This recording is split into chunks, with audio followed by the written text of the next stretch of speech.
Greetings, everyone. And no, I'm not fucking kidding.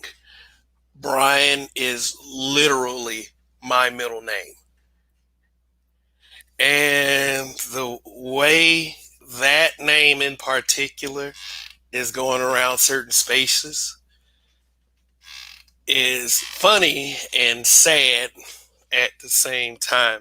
So, for any of you um, that is observant of that thumbnail, I have a cutout of white people laughing. So it's okay now, according to the pro wax and certain other select people close to the space and in this space, that white people come in here just can shit on black people all they want, depending on which black people we're talking about here. Because see, within the habitual line steppers, this is at least the understanding that I have with my people. That shit is not cool. I wouldn't care if it was a busty white girl, big old titties, like nice ass, and, cute smile and all that stuff, and then she starts to just rag on the attitudes of black women. She could be telling 90% truth, 10% opinion. Truth and opinion. Y'all try to mix that up these days. It's unacceptable. It's unacceptable. I don't. We don't. We that's see that's kind of some, like, that's what you put into file under common sense. You use your common sense on things like this because you can't, as a black person, be realistic. Go in anyone else's group, anyone else's ethnic group, special interest group, whatever, and start criticizing that group. You can't do it and not expect any kind of backlash, severe backlash in a lot of those cases. Why is it that we as a people nowadays don't have any resolve for making sure that shit does not even get up off the ground? Because this is how good we should be about things like this. Like, not saying that everybody has to be on the same page. It doesn't have to be a hive mindset, so to speak. We ain't all got to agree. We don't have to, but it's something that it's just certain things that we should agree. Now, should anybody of any ethnicity, should they be allowed to come in here and tell the truth about black people? I still am very really on the fence with that because I feel a certain way about it. It's inescapable. If you're a black person in America, you look at somebody next to you and they don't look like and they're saying a lot of horrible things about your group, you should feel a certain way. Some of us always try to play this little balanced and fair bullshit, try to be polite to others. Well, it's not like, I'm not like that. I have no patience for that shit. I'm talking about other groups now, because it's like it's related to black folks and all this other stuff. But I wouldn't, me, Kev, I wouldn't feel comfortable if like a white man was sitting next to me and was saying all this harsh shit about black people, black men in particular. I would never think if a white man was sitting up here saying disparaging things about black women, I still feel a certain way. Like I said, even if he was telling the truth, it's just unacceptable to me and it's out of place. I know all, and it's like, as to what has been put on display here as of late, a lot of you think it's okay. I don't know. I grew up in Alabama, so I have a certain mindset. Most people like, and the funny part is, most people in this country, when they think, well, most when I say most people, think in the scope of black people. Most people think that a guy from Alabama, they'll start thinking shit like hee haw, down home, the southern accent, slavery will come up as well. I mean, we always default to the fuckery. Black people always default to fuckery and what's funny and what's hee hee ha ha. Because see, my first assumption about everybody else is a lot of people ran from the shit. You know, you ran from the fight. Can't blame your ancestors for wanting to live better lives. But hey, some of us had to fight, especially in Montgomery. So when I see someone who is pale come close to this space, and I mean, like I said, y'all want to, people want to pick on black men. I'm not trying to victimize black men or anything. It seems as of late it's a pretty easy thing to do, but this, and I've seen this before. I've seen it before. I've seen non-black men, non-black women go at black men, and have black women and black men side with those non-blacks.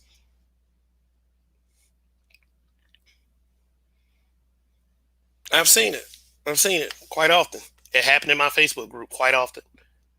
Because see, the lie they'll tell you is they say we let all kinds of Beckys in there, and, and just talked about black women, which was a goddamn lie because I would ixnay people from the group immediately for that.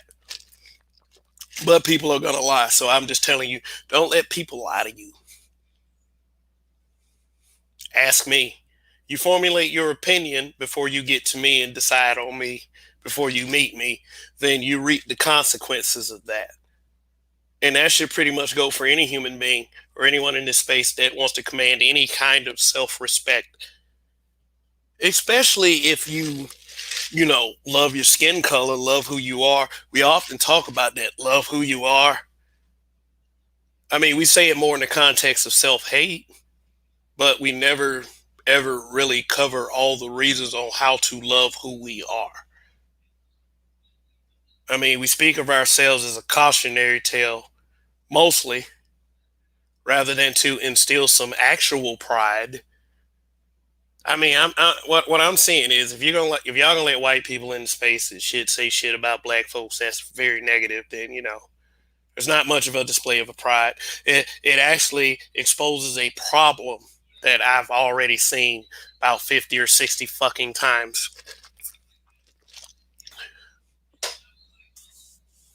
The amount of ridiculousness that it takes to have to actually look at that. See, I can't even watch stuff it's enough just to watch. Like, I look at it as feedback. What people say about black men as a group. Let's go outside the black manosphere for a second, because although the black manosphere is looked upon as something great, it's also looked upon as with a lot of hate as well. Let's look at black men in general. I take it as feedback. I'll look at the feedback coming from people who look like me. I'll say skin folk. And if they have some points, I'll accept that. I'll accept it. I'm not going to promote it because see, those same people, whatever group they side with, they're going to want you to look at they're going to want you to highlight the positives of that group and cancel all the negatives. So why can't they do the same for black men? And I got to tell you, black men don't even do that for ourselves. Black men are the hardest on black men. It ain't black women. They're trying because they feel like they have to compete with black men. They have to troll black men. They have to own black men. That shit ain't working. That's why they always crying. That's why they always crying in them old pro-wax spaces. You ever notice they can't stop talking about black men? They always talking about the black manosphere. Oh, we always saying disparaging stuff about black women. These motherfuckers can't stop talking about black men. There are spaces, the divestment spaces. They literally cannot keep black men out of their mouths. And the funny part about it is, you guys live in a fucking matrix. Nobody seems to think that shit is weird. But a couple guys in the black manosphere say something, and then it's like napalm every fucking thing. That's why they got shit called red pill, because dumbass shit. It's like, how do you not see this stuff? I hate the curse. So no, I don't. I don't hate the curse. Yeah, look, Hybrid Impact 83. I mean, shit. Let me get that banner. Harsh language. Harsh language is being used.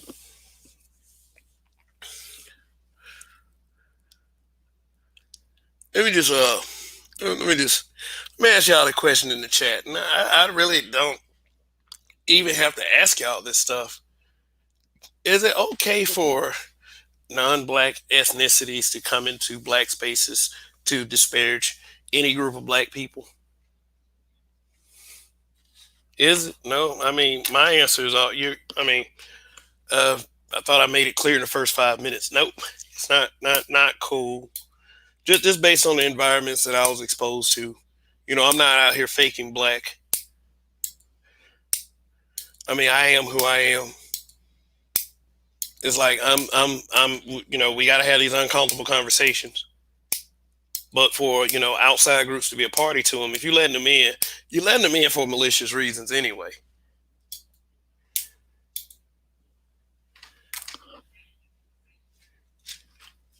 Y'all say black men do it. No, we don't. I mean, it's like you. I mean, I've seen a couple of content creators,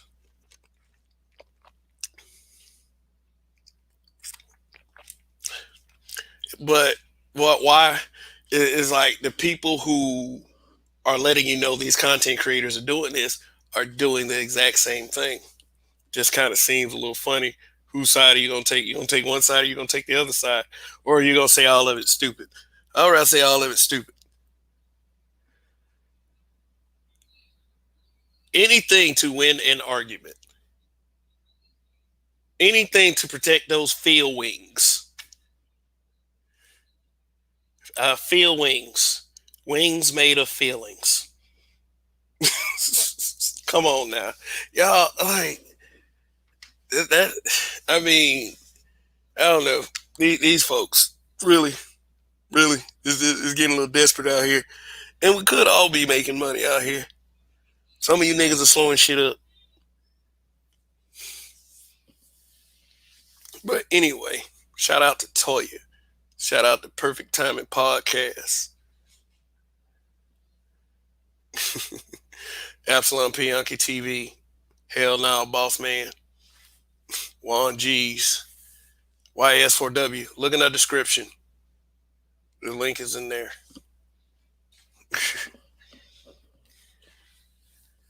Yeah, man. I mean, if we were just on Donnie's channel, it was in the community tab. Kind of what inspired this broadcast is like we were watching this YouTube clip from the Haas twins. We were talking about PUAs, but there's these two Caucasian twins. I think they were called the Haas twins, and they were very very comfortable with using the N word. So it's like, wow. So when I started to think about this is like getting really triggered. I started to think about all the people who were letting cats into space, say whatever the fuck they want. And honestly, that's all code. That's just weird. That's weird stuff. And I don't see anyone who loves their blackness not seeing it weird. But we all see things a different way. So shit.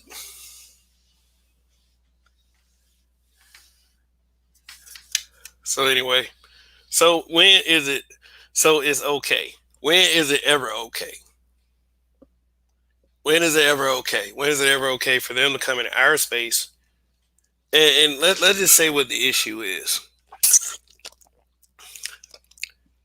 Someone let somebody named Brian on their channel Brian. His first name was Brian. And he said a lot of horrible things about black men.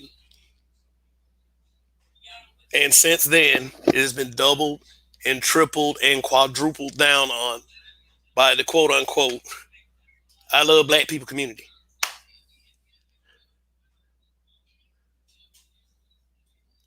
So it's just weird how split everyone is on this. And it's and I mean like it's the ultimate reality.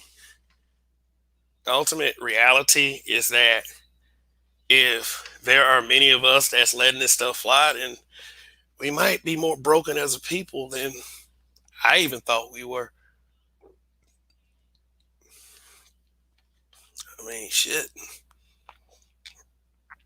Stoic One, what's going on? Phil Brad, Rogish the Build Monger, what's going on?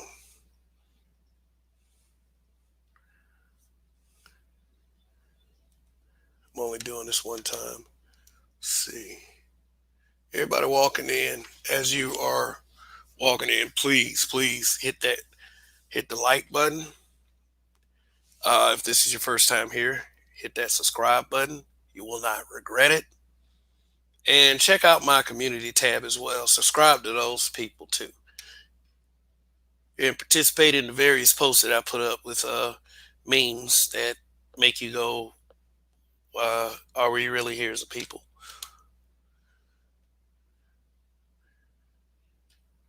All right. All right.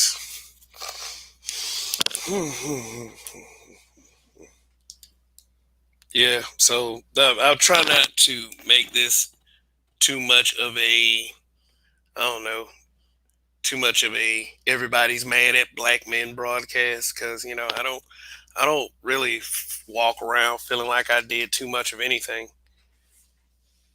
So I mean, is I'll try to help where I can. But if I got to go too far out of my way, we'll just what we'll do is we'll start here on YouTube. We'll start the healing here. Yeah, but shoot, I mean, I don't know. I was just in a. I guess I grew up. I was always in that situation. It was always race was always a tense thing, and I'm just yeah. Let's just have a brutally honest conversation about this. I'm not trying to be the authority over anyone. I'm just saying, it is what it is. Is my parents, my grandparents, God rest all of their souls. They were exposed to all of it. They went through all of it, and they told me quite a decent amount of stories. And when I'll just put it like this: when I would go out in public as a very young child, and I would get cross-eyed looks from them, I would know what was going on. It was no question to me. I wasn't surprised. I wasn't devastated when one showed me anything in any semblance of hate. I wasn't heartbroken like, oh my God, why they hate us so much? Oh man, please God, please let them like us. No, I have never ever been like that. Never. I don't care how good the sentences I use or put together. I have never ever ever been like that. You know, it's like, what's going on, Donnie? How you doing? How you living? How you doing? All right. Let's see. Indigenous TV. Let's see. He's capturing the spirit of this broadcast. Kev, a lot of the pro blacks are former swirlers and have biracial children. So they still have that comfort level with white folks that allow those pro blacks to be useful idiots unknowingly. Mm. So let me say this. Immediately when hearing you talk on this broadcast, what came to me was the B1 network, Ved Winch First network.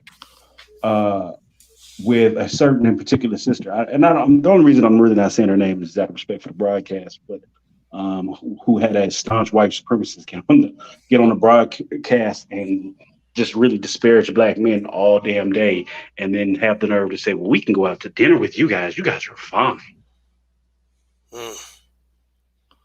Mm, yeah, I mean, and like I said, is okay.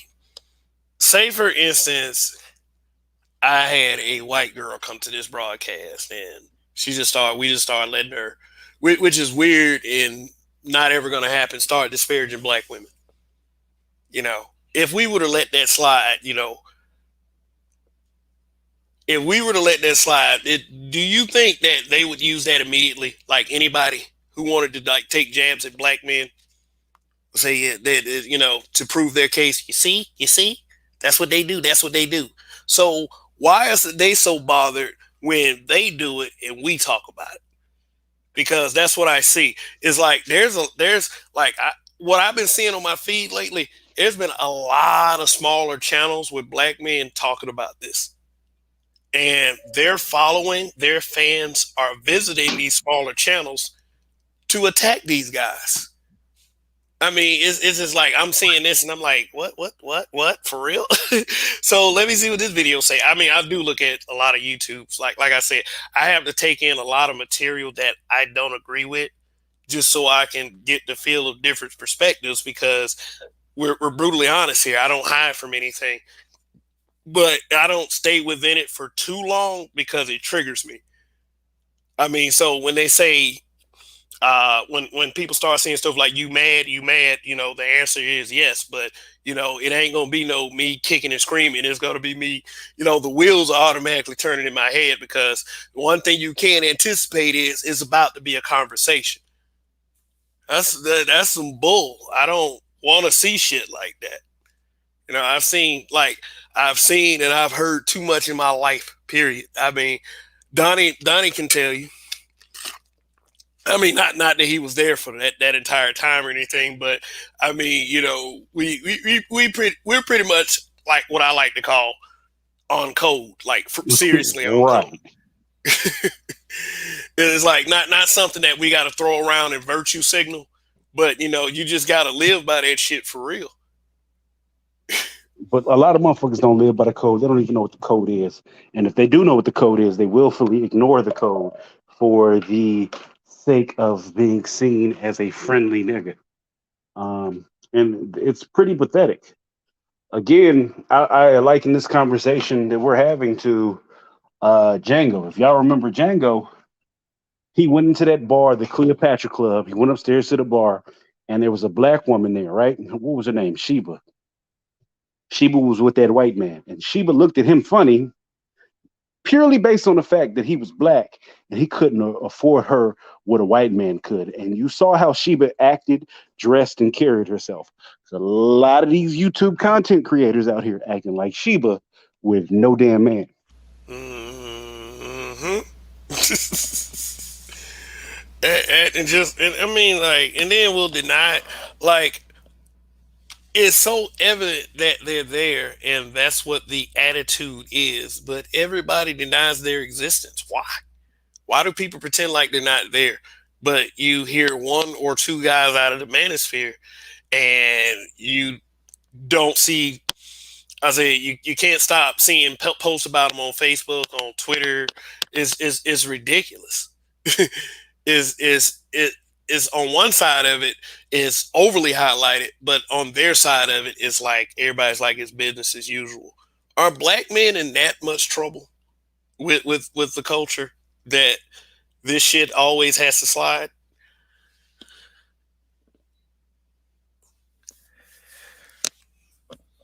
We basically are. Media representation isn't for us, isn't with us. I mean, as far back as I can remember, right? And that would be the 90s. I was born in 87. So as far back as I can remember, which would be the 90s, the media, all of that has always been controlled by women. Has it not? You have the color purple narrative. You have all of these TV shows, Sally Jesse, Dr. Phil. Well, maybe, yeah, Dr. Phil later on. Geraldo Rivera, where what do? They get on this shit on black men. No accountability for self. Black men are the problem. You'll get on Maury and test 8 baby fathers to see which one is the father, but it's the black man's fault, right? Black man walks out automatically is booed. Hey, boo. Whole black woman. Oh, well, this is your seventh baby daddy. Walmart Tavius, are you the father? And he is not the father. And what she do? Get up and run, cry, scream, sympathy, sympathy, but never an accountability for her. So the narrative has always been black man, you ain't shit, po black woman.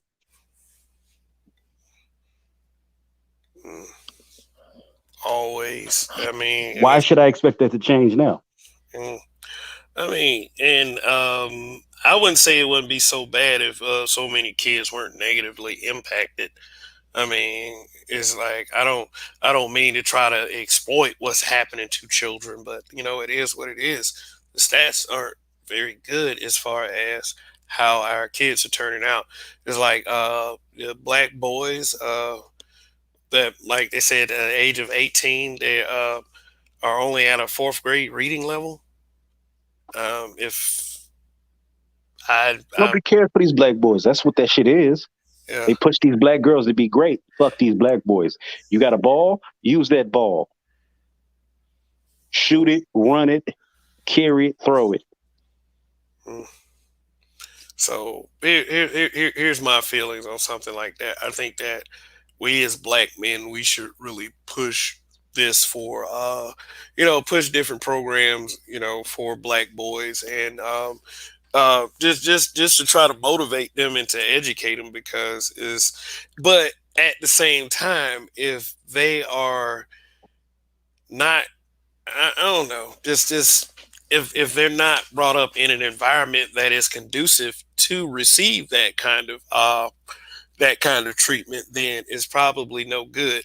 I mean, you're right. They got all this stuff for black girls, but black boys, every time something happens with a black boy, it and you hear it in the media, is always some negative shit or some negative spin. Like, is either we're either laying dead at the hands of cops, or it's they're being arrested, or, just some brutal shit. There's never anything that is too positive. And on top of that, the men that try, like the men that either have nothing to do with it or tried to affect the change Yo, that Kev, you would. talking? I'm having issues. Yeah, I'm talking right now. Oh, okay. Yeah, yeah, Donnie's connection. The WS has his foot on Donnie's connection. So yeah, I'm sure he'll come back. But yeah, it's not much for our black boys out here. And then when they have to hear everything said about black men, then there's not much pride that's going to be there. So anyway, shoot, let me see real quick. Um, show y'all something real quick. Just a moment.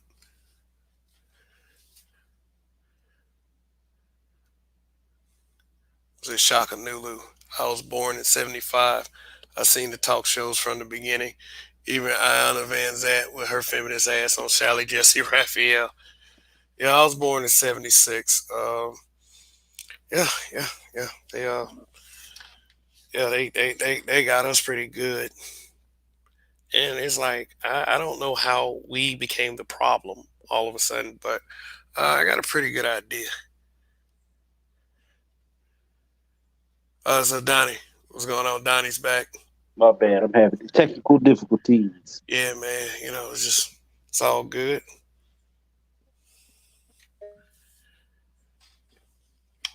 Yeah, man. But let me ask you a question. I saw this post recently on Facebook. Um, and it was about the color purple, the Danny Glover's character, Mister. And they have this little quote from him saying that, uh, a lot of people hated him because of that character. And a lot of the sentiment from the sisters was that a lot of black men see themselves in Mister. You know, Mister was the villain in The Color Purple. You know, basically just I don't know, it's yeah, it was pretty bad. So if I'm not mistaken, in my argument about Alice Walker and Alice Walker's writings is that The Color Purple was a fictional narrative. It's like she could have wrote that book any way she wanted to write that book, but she wrote the book that way. And that character really shaped the way a lot of the women think about the men. They would liken the character Mister to our grandfathers. The kind of men It's completely inaccurate. which is because a lot of that is like they won't even say that about their grandfather, but for some reason our grandfathers are like that. And they would say stuff like the only reason why grandma didn't leave grandfather was because she didn't have the resources or the education. And every time I hear that, I was like, well, damn, your stupid ass would not be here. And they didn't have that mindset.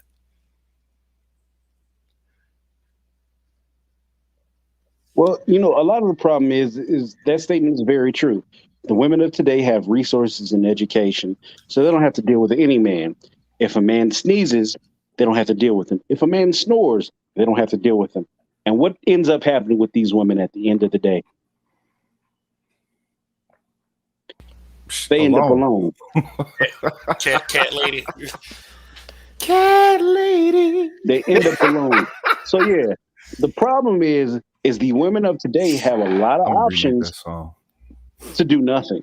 And that's what the issue is. Your grandma didn't have a lot of options. Your grandfather didn't have a lot of fucking options. But what they did know was they wanted a family. They wanted to make it work. And that was the end of the story. Today, these motherfuckers will get married, have the wedding of their dreams, right? 20,000 people in it. My wife in the background talking about some that's right. 20,000 people in attendance. They'll show up, and then what? 6 months later, divorce, irreconcilable differences. Bitch, you didn't know that 6 months ago? Yeah. What's going on, Rogish? All right, man. Don't live the bitch from line stepping. You know what I'm talking about? What to do? Donnie, you ain't shit. Ain't seen you in a minute, nigga. Oh, yeah, I'm back in the mix. I'm moving. Already. Oh, look, with you said, Kev, that the chicks was saying that a lot of brothers see themselves in the Mister character. It's like, really? They say anything, dude. Like, they always pick a black man to be upset with and try to punish all black men because of that black man's popularity. At one point, it was Tommy Sotomayor. Right. And today, in the modern day, is Kevin Samuels, and undertone is the Black Manosphere. Oh, look, I would keep it real. You know what I'm saying? I was, part on the pro black shit when Tommy was doing his shit. And if you know what I'm saying, at first if you ignorant of it, you know what I'm saying, you gonna judge right off the bat. Oh, this mark ass nigga, he just, what I'm saying, talking shit. But now look at where shit is. We talking like, you know what I'm saying? 15 years later, this nigga damn near a prophet. Prophet. Did I say it right? Prophet. Toya, correct me. Hey, bullet point. What's the right word? Prophet or prophet? What prophet is prophet. Prophet is Prophet. Okay, yeah. That's English. Fuck English. Y'all understand, nigga, man. Yeah, but like they'll use the guy as a figurehead to say everything under the sun about black men. So like this is why I say simps, y'all wasting y'all goddamn time. Seriously, I'll be right back, fellas. All right, Donnie. That's what I say, simps be wasting their goddamn time because they talk about black men as a collective, and the simps that rise up and stand up for them are forgotten about the next fucking second. It's like, dudes, all you're doing is you're doing their bidding anyway. You're causing a subterfuge. But stuck in minion position. Stuck in mean position. Yeah. Yeah. But yeah. Anyway, we're supposed to be talking about like people that our people that look like us. Yeah. Letting pale people, non-blacks in space to shit on black people. Now, one in particular is my middle name. Right. Right. That name has been floating around here. Okay. And basically he was on Wigatron's program, Okay. disparaging black men, and ever since then the pro-act community and certain select YouTube channels been doubling down, tripling down. I mean, Donnie already said it. B1, Yeah. black media. We let white people over here to shit on black men because all we do is shit on black men. I mean, if you want to see like, okay, they talk about other things. Yeah, they talk about other things too. Right. But they spend most of their time shitting on brothers. Everything I see from them is always about shitting on a brother, and that's okay with black people. It's okay. Don't people. We need to stop acting like that. It ain't okay because most black folks, we see it as okay, and you tell brothers just ignore it. Yeah. Oh yeah. Yeah. They're quick to tell you to ignore some shit, and you're being a bigger person by doing so. But what a lot of people don't like to take into consideration is that, okay, you get it's a snowball effect now. You know what I'm saying? Like all that shit becomes a snowball effect to where it eventually becomes a really large influence in your reality. Even though you've been blocking it and everything, they still been, steadily proceeding on to, larger and much larger representation of being able to define your character based off of their subjective perspective. Yeah. Yeah. But the only thing that actually is, and it, again, is a question that I always ask, and figuratively speaking, does it always come out to the ass whooping? Because you could do the be nice thing, you can do the be cordial thing, you could do, I've said this before. I'm just joking. All right. Oh so yeah. Because there's one guy in particular that does that all the time. Yeah. I mean, he'll sit in his car, lick his lips every 2 sentences, and say, brothers, they messing up, man. They messing up. But when he's confronted by anyone, it's always, man, man, it's just entertainment, man. I'm just kind of playing, man. I mean, and then like he'll leave that broadcast and go back to shitting on brothers. Right. I'm like, dude, what is wrong with these weird ass people? And like, can't nobody say nothing about this shit? I mean, but that's the thing is, if you think about it, nobody ever wanted us saying anything. I mean, well, fuck that. It's too late.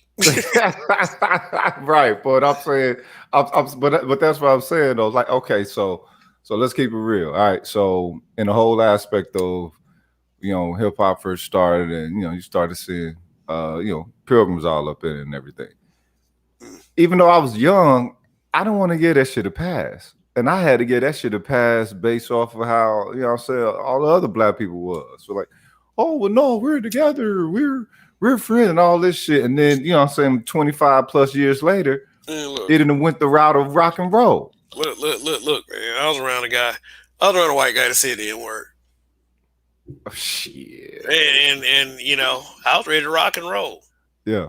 Guess what happened? Everybody stopped. Black friends. Black, no, man, he mean it that way. What fucking way did he not mean it? Oh. What the fuck is going on, man? I mean, shit, I got a piece of his ankle a little bit, tried to trip him up, but goddamn, motherfucker, the wall of peace all of a sudden. The wall of like, don't, man, it's not work. Yes, it is. Why are you not helping me? Yeah, and therein lies the issue. You just said it. Why ain't you not helping me? Why ain't y'all seeing this like me? Even though, and then they'll say, oh, you're looking at it for yourself, and it's like, no. One, I'm looking at this as a representative for the culture. The culture ain't just y'all just to hand out however the hell you want to, simply because you want to get into these circles with these people. And what are you getting for it? Okay, so it's, okay, what are you getting for it? And is it worth the sacrifice of the culture? Is it worth the sacrifice of our image? That's like the whole vax that thing up shit.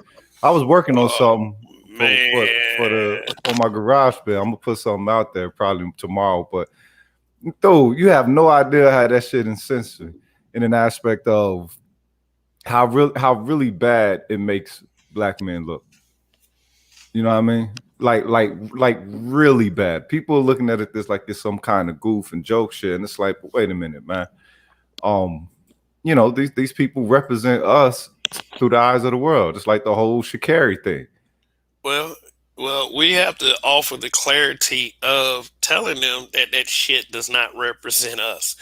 Like, like that bullshit like that backs that thing up. No, that does not. That's not who we are. That's that's a sideshow that's getting a check.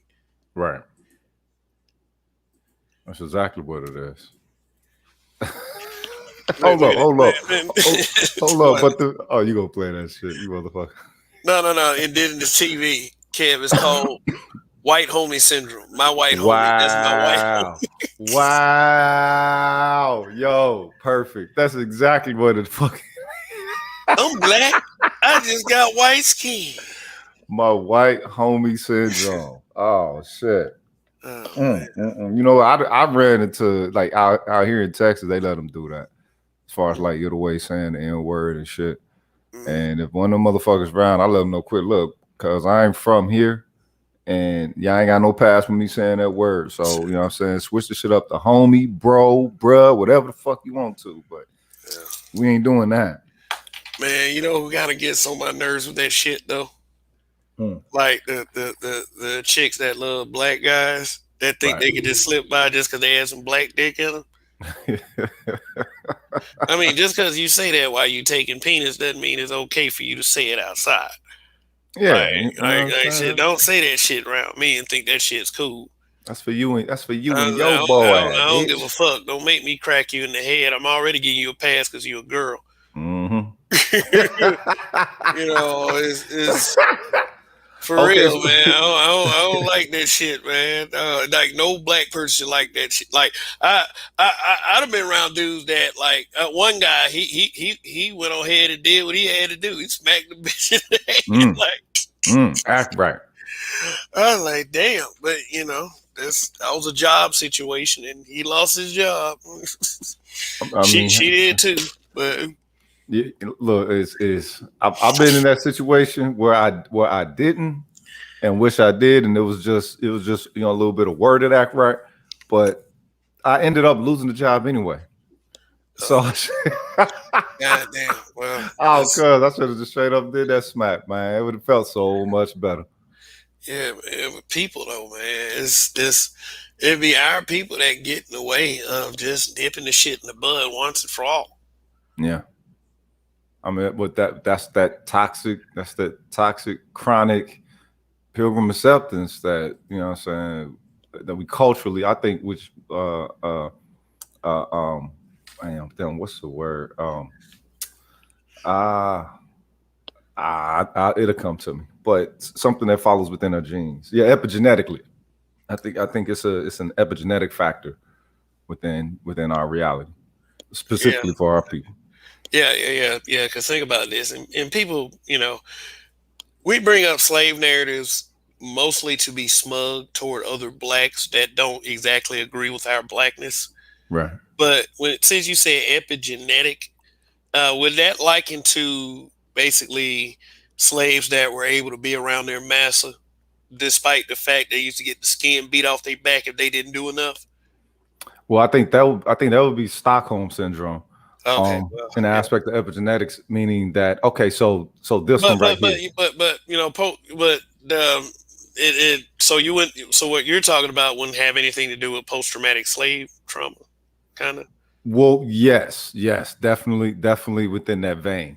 I think when it comes to the post-traumatic slave trauma, that's the I guess you could say the forethought perspective of it. you know what I'm saying, like it wrapped up in a neat little bow. And you know what I'm saying, epigenetics would be like a factor of it. You know what I'm saying? Stockholm syndrome would be one of the factors of it. Which, if you think about it, we don't go into. We don't go into the deeper elements of having experience or having the genetics of those who experience that trauma. People too much surface these days, not enough substance. Cause bruh, a question that I ask is, this is my thing. I don't know. You sound like somebody who's been told they too deep. You know what I'm saying? From early age on, you know what I'm saying, on up into the graves. You know what I'm talking about? And my thing was at the beginning of it, you're not, and then when you older, people think that you deep based off of ego. Oh, you think you know everything, you deep and whatever. But it's like, wait a minute, no, how do you come to understand something in this totality? From the surface. It's like, I don't know. My granddaddy, I mean, I ain't cooked for years at this point. Yeah. And my granddaddy busted me all the way down just with one question. Right.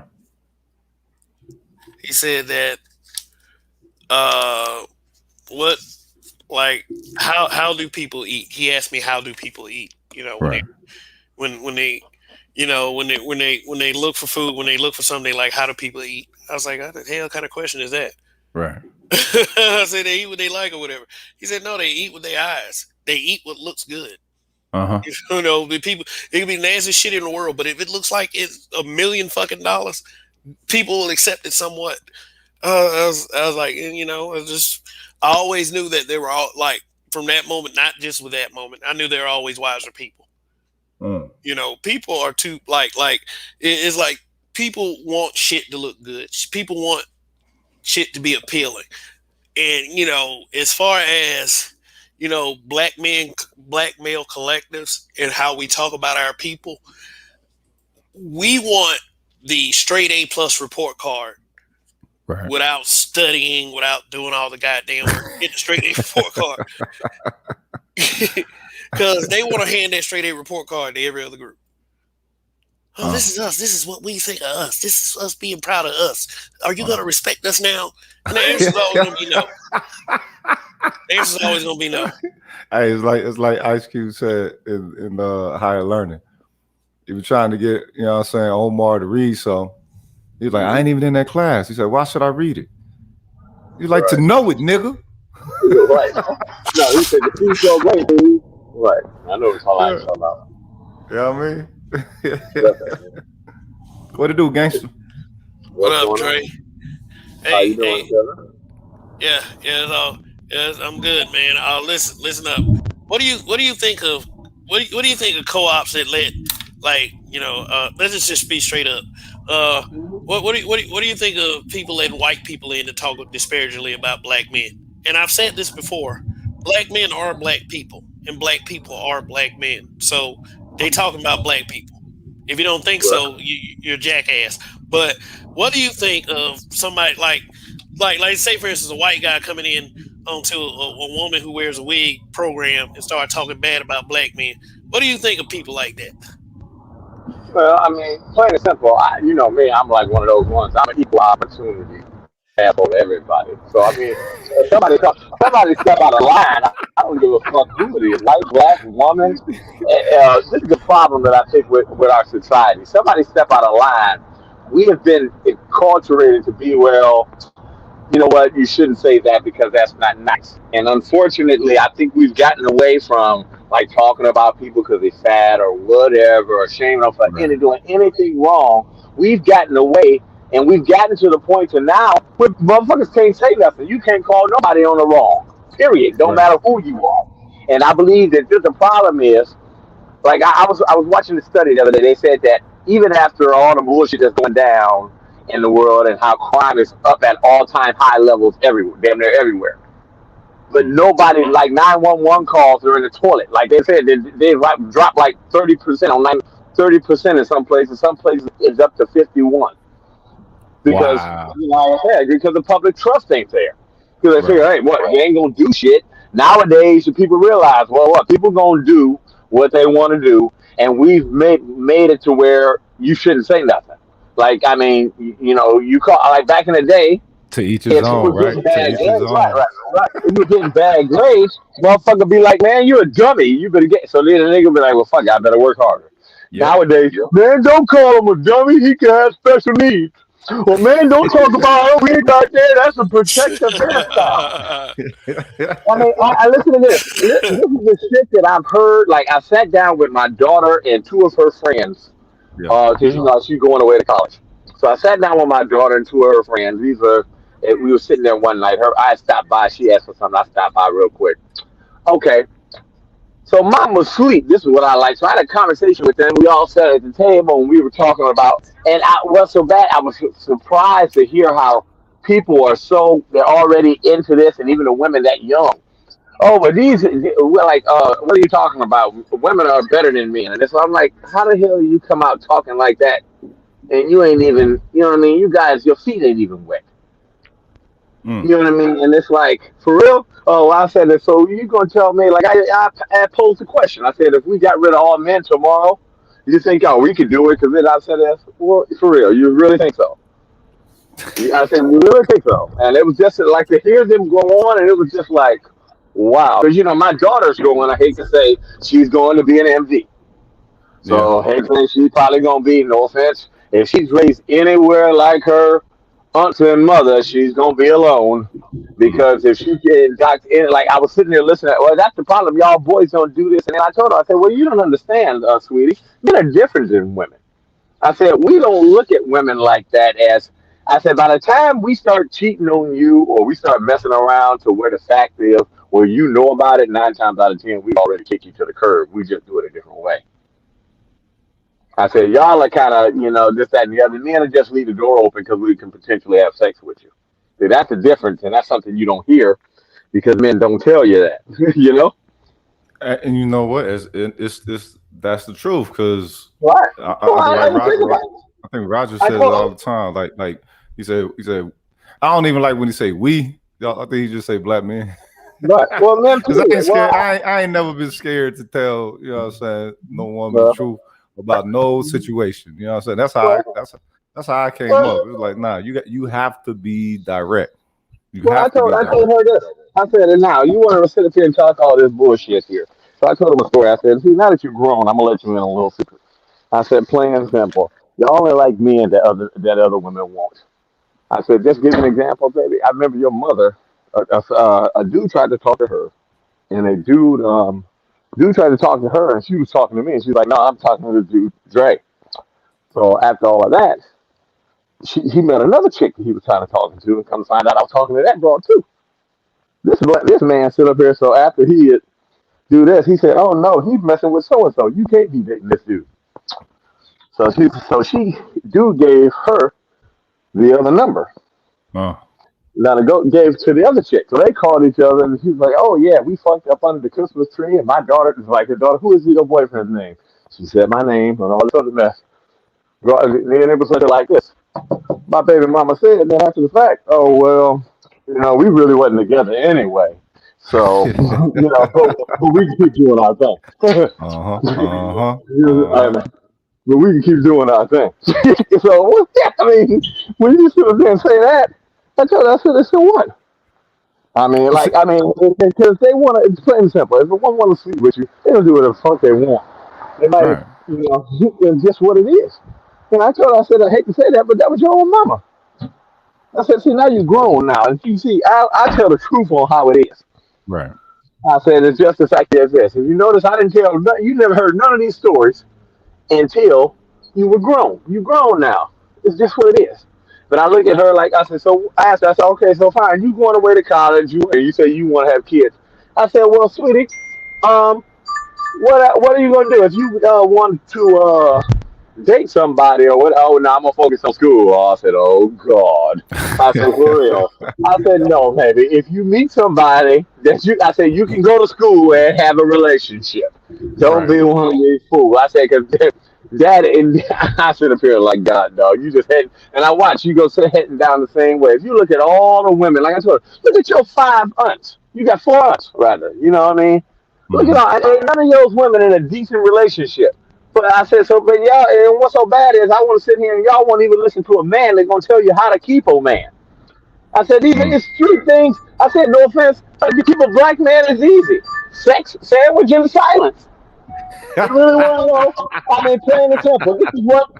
This is what you do, baby girl. If you want to keep a girl, man, don't nag them. Stuff like that. As I told them, some of these conversations and shit you want your no offense. That's what you do with your girls. You don't do that with your man.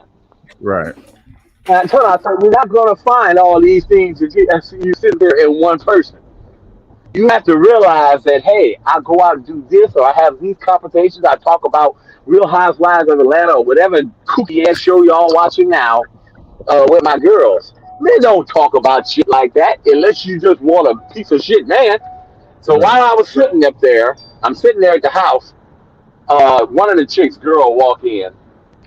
Okay, one of the chicks, dude, come into the house, and I'm like, well, never mind. One of these, like I said, you can tell already, ain't no man in him. Like one of them type of.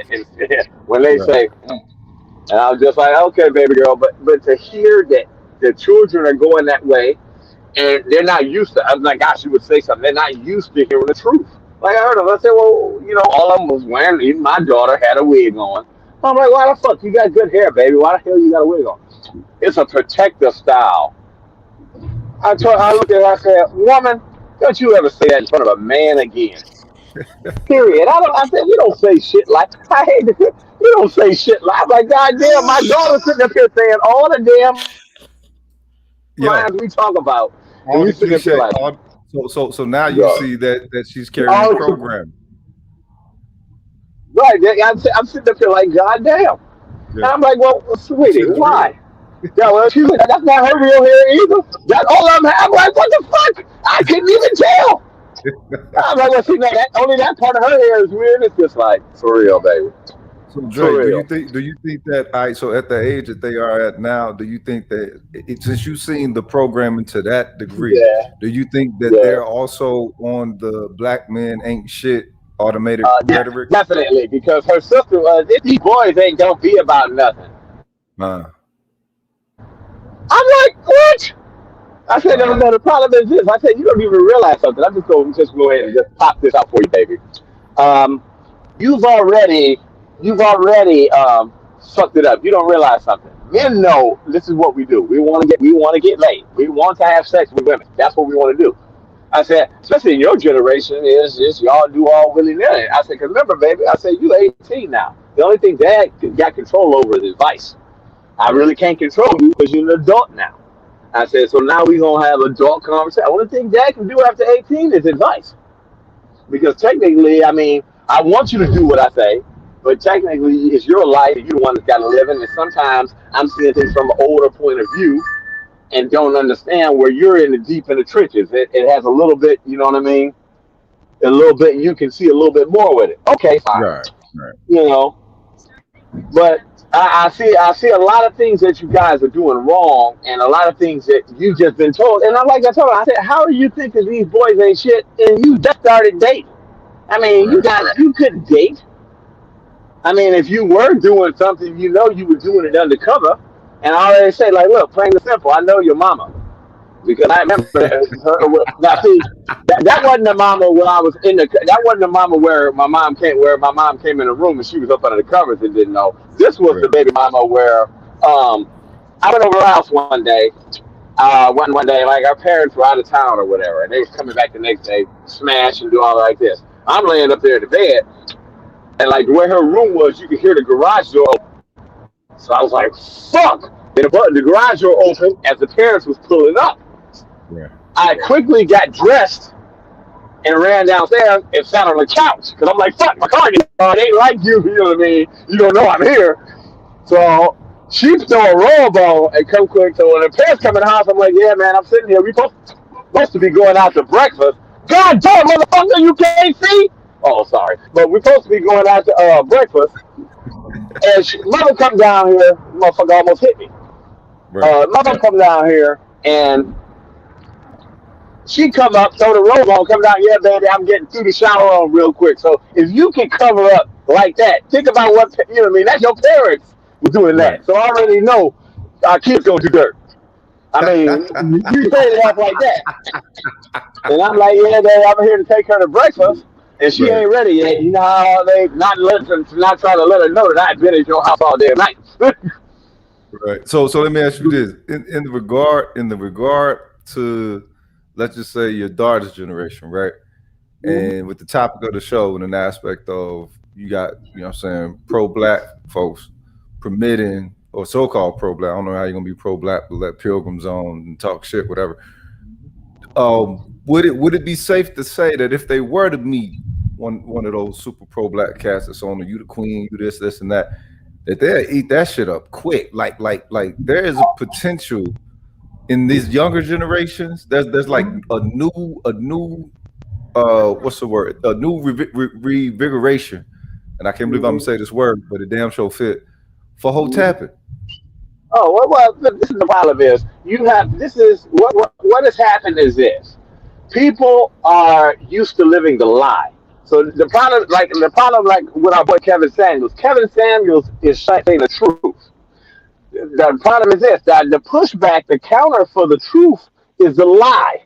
So you're gonna have two ends of the scale, which you really think about this with Kevin blowing up his big, and now other people starting to mention the stuff. The truth is starting to come out, and you're gonna have two big ass groups. It's gonna be way bigger than the manosphere gonna ever be. It's gonna be the motherfuckers that tell the truth, and the motherfuckers that's gonna sit here and propaganda you. Now the propaganda has been the way of things. That's how advertisers and shit make their money. They like the propaganda. They lie to you, and just like I mean, if you really want to look at it, it was a movie called Oceans. I think it was 12 or whatever. And he was into like with Brad Pitt's character. And he was into like, well, hey, dude, I thought you were doing this, that, and the other. And he's like, man, sometimes it's just more important living the lie. And he made a line like basically saying is sometimes living a lie is a better life than other people can see. And as long as people can continue to live the lie, they're okay. And that's exactly what we're coming to now because people, hey, you're going to have two people. You're going to have the people over here that want to be lied to, and they're going to, because, you know, they're going to put it over here that want to be true. And that's going to create two big camps where it's going to be way bigger than any shit we've ever seen. You create two big ass camps where these motherfuckers going to be fighting each other because of that. And that's what we're going to. We're going into that stage now. Because look at it. Look, crime is up every fucking where. People have no trust in authority. Even motherfuckers really like me. I carry my shit on me. I hate to say I even carry my knife out when I'm walking around. I be walking in stores. I keep forgetting that my knife on the side of my thing. But it's like, I already know. Some shit go down. Hey, man, I got to handle that shit myself. Already. But we already know that. Like some people, you know, we've adapted to that, and you see where the world is going to. People ain't calling the police no more. Like they ain't gonna let it be known really out fact like that. But they know the well, goddamn, the trust in the system is being, you know, deteriorating fast. I mean, so something else is gonna have to come up. It was only held up by illusion anyway. And the thing is, being part of this space, we try to dispel all illusion. And apparently in everybody else's spaces, they were permitting significant amounts of it to the point where no, I'm gonna let you know. It's just like you said with KS, right? You said he's moving off of truth. I mean, when you just said it, it just hit me. It's like when you think about everybody, like, well, there need to be an opposing opinion. The only opposing opinion to the truth is motherfucking the lie. Right, but like I said, sometimes it's more comfortable living the lie. And it's like, so basically, this is what you're gonna do. And men with game. Okay, fine. When you meet a chick, you got to figure out what category is this bitch in. It's the truth bitch or the lie bitch. You need whatever it is. I mean, it's just really what it is.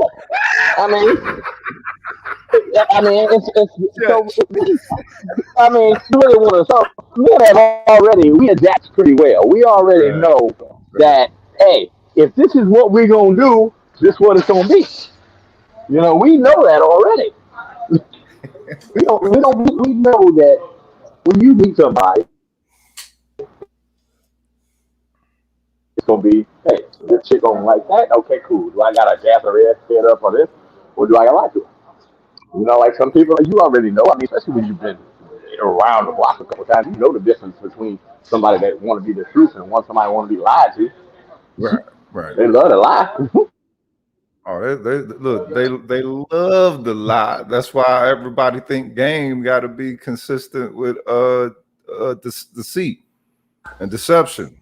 You know what I'm saying? Well, I'm not gonna lie. I mean, you really want to. Yeah, it's plain and simple. You really want them to like you. Act like you don't give a shit. All right. I mean, All right, guys. it's cool. You know what I mean? I got a question, guys. How y'all Yes, doing sir. tonight? My name is Kev, and I'm your weekend warrior, but I don't know what the fuck I'm going to call myself tomorrow night because I moved to Mondays. So we'll figure that out right then and there. But Brian is literally my middle name, given to me by my mother. And obviously, there's some cracker named Brian that came in this space. And in fact, went to Wigatron's channel. You know, Bro, okay, wait, play it, because I don't know what the hell he said. Can we do the fair use shit? man, I ain't finna play that shit, dude. Oh, come on. Look, you know, y'all play that back that thing up. Come on, that shit was just as fucking harsh, I ain't man. finna play that shit. Listen, Oh, that shit can was we so do hard. give us the 30-second version of what he said in a nutshell? Oh God. Wow, damn, look at all these fat ass women with these damn bags on their head. Oh shit, yeah, I'm muted. I'm sorry. Oh, Brain. I thought man. Sorry, Kevin. I be talking about people when I'm out, so that's why. I mean, Yeah. because I ain't gonna lie, that's one of my problems. I be taking pictures. We be taking pictures of people, sending to our friends, talking about, look at this motherfucker. You think they look good? But I'm sorry, I thought I was muted. So okay, so what exactly did the pilgrim say? Like give me four, give me five bullet points or 4 bullet points, whatever that he said. Was he just basically agreeing with her, or did he take her perspective to a higher level? Was it just was it less misandric and more on the whole like color thing with it, and they didn't pick up on it because they had somebody sniffing up their ass and shit? I could describe Go ahead. it in a nutshell for you, and I didn't even see it. But not even knowing. I'm going to let you know, like, without even seeing it. Now, I'm going to show you how. All right, let me pull out the underhanded for Dre when Dre was doing dirt. Okay, now, say I'm a white dude. Now, remember, I'm good at putting myself in other people. Say I'm a white dude. First thing I'm going to do, of course, if I want to get an easy pussy, I'm going to just come out here, and what I'm going to do is I'm going to talk shit about black men. Why is that? Say I'm a low-hanging fruit white dude, and I just want plain and simple. As you see, I just want to smash. Yeah, I'm gonna get some dude come out here, say some crap, whatever I can. Because normally everybody, that's the status quo.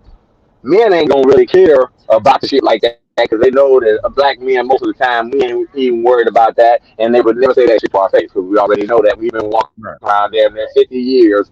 You know, the best way for a white man to get hurt is to talk some shit around a black dude. They already know how to play the game. But they'll talk shit around women because they figure is that makes them sound good. And then the women already, oh my gosh, I can get me a white like this, that, and the other. Then they realize the nigga treating them like shit too. And then as soon as she jump out of line, what the fuck, you can still call the police on. Just give it to them. But they know they can still call the police, get her all hemmed up.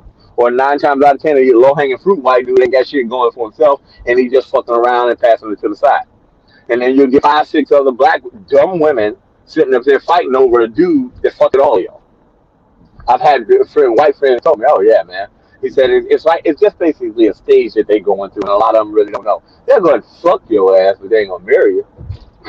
I mean, men have adapted. We learn how to play the game. We'll fuck them, play the simple. You know, you fuck dots. You don't marry them.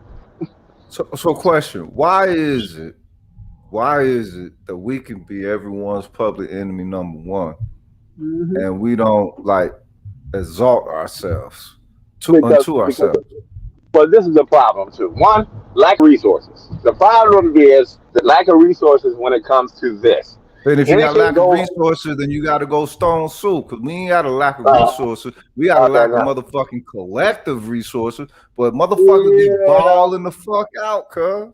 Yeah, but it's kind of like I ain't gonna lie, black let me men. tell y'all something. Every time, We let me let me tell you gotta something, take that man. L. That's us all day.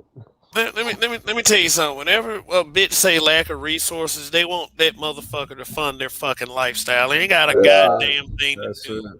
It ain't got a goddamn thing to do with fixing the fucking community. Nope. Well, That's some it's never. smug It's, bullshit listen, right there. but no offense, Kevin. Come on now. We talking about the women here. We don't need to say that shit. That's a dead horse. Think about it. They ain't worried about the community. Think about it. The women are the ones who, in order. Think about it. If they was worried about a community thing and shit like that, then why every place where you got 70% women all living there is falling apart? Because they know they don't care about They you. don't Women give care a about fuck. themselves. Nigga, They everything is a don't care. purse. Women The had never. kid, Women, the, right? The women. The only time. Wait, the wait. kids is a purse. The house is a purse. The car Right. is a purse. Well, look. Everything, The the only shoes time is a purse. women come to listen. The only time women come together as a real collective The hair is is a when purse. it's to talk about men on an emphasis of getting free shit. Uh, That's the reason why. I mean, like literally, why you know that Kamala Harris is going to have to do something because once all these and all these motherfuckers start getting put out on the street, it's going to be a problem. They're going, as hey, you see, that's the reason why they put all them things on there. And these why, women, you why, sit up there like, why do you think it's always big bitches that's hollering at Kevin Samuels shit? oh, Them of bitches course, are right? hungry, man.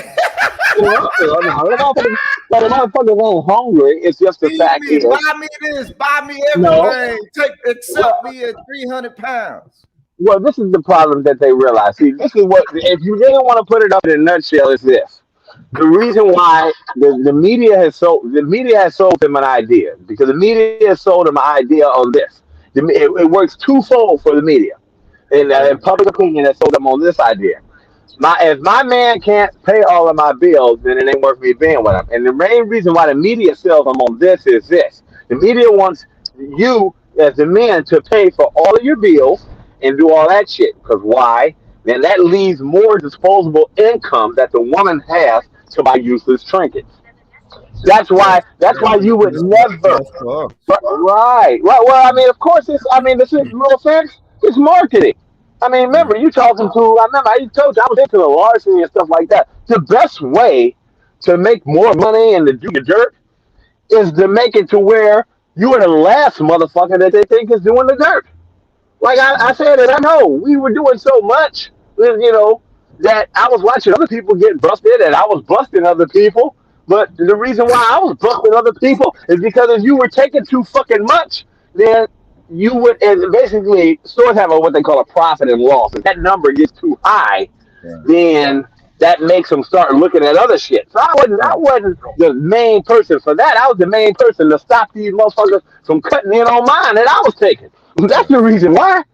Yeah. I mean, it just takes a person that's gonna say, you know what, I'm gonna come on out and admit the shit. You know what I mean? Hold on a second.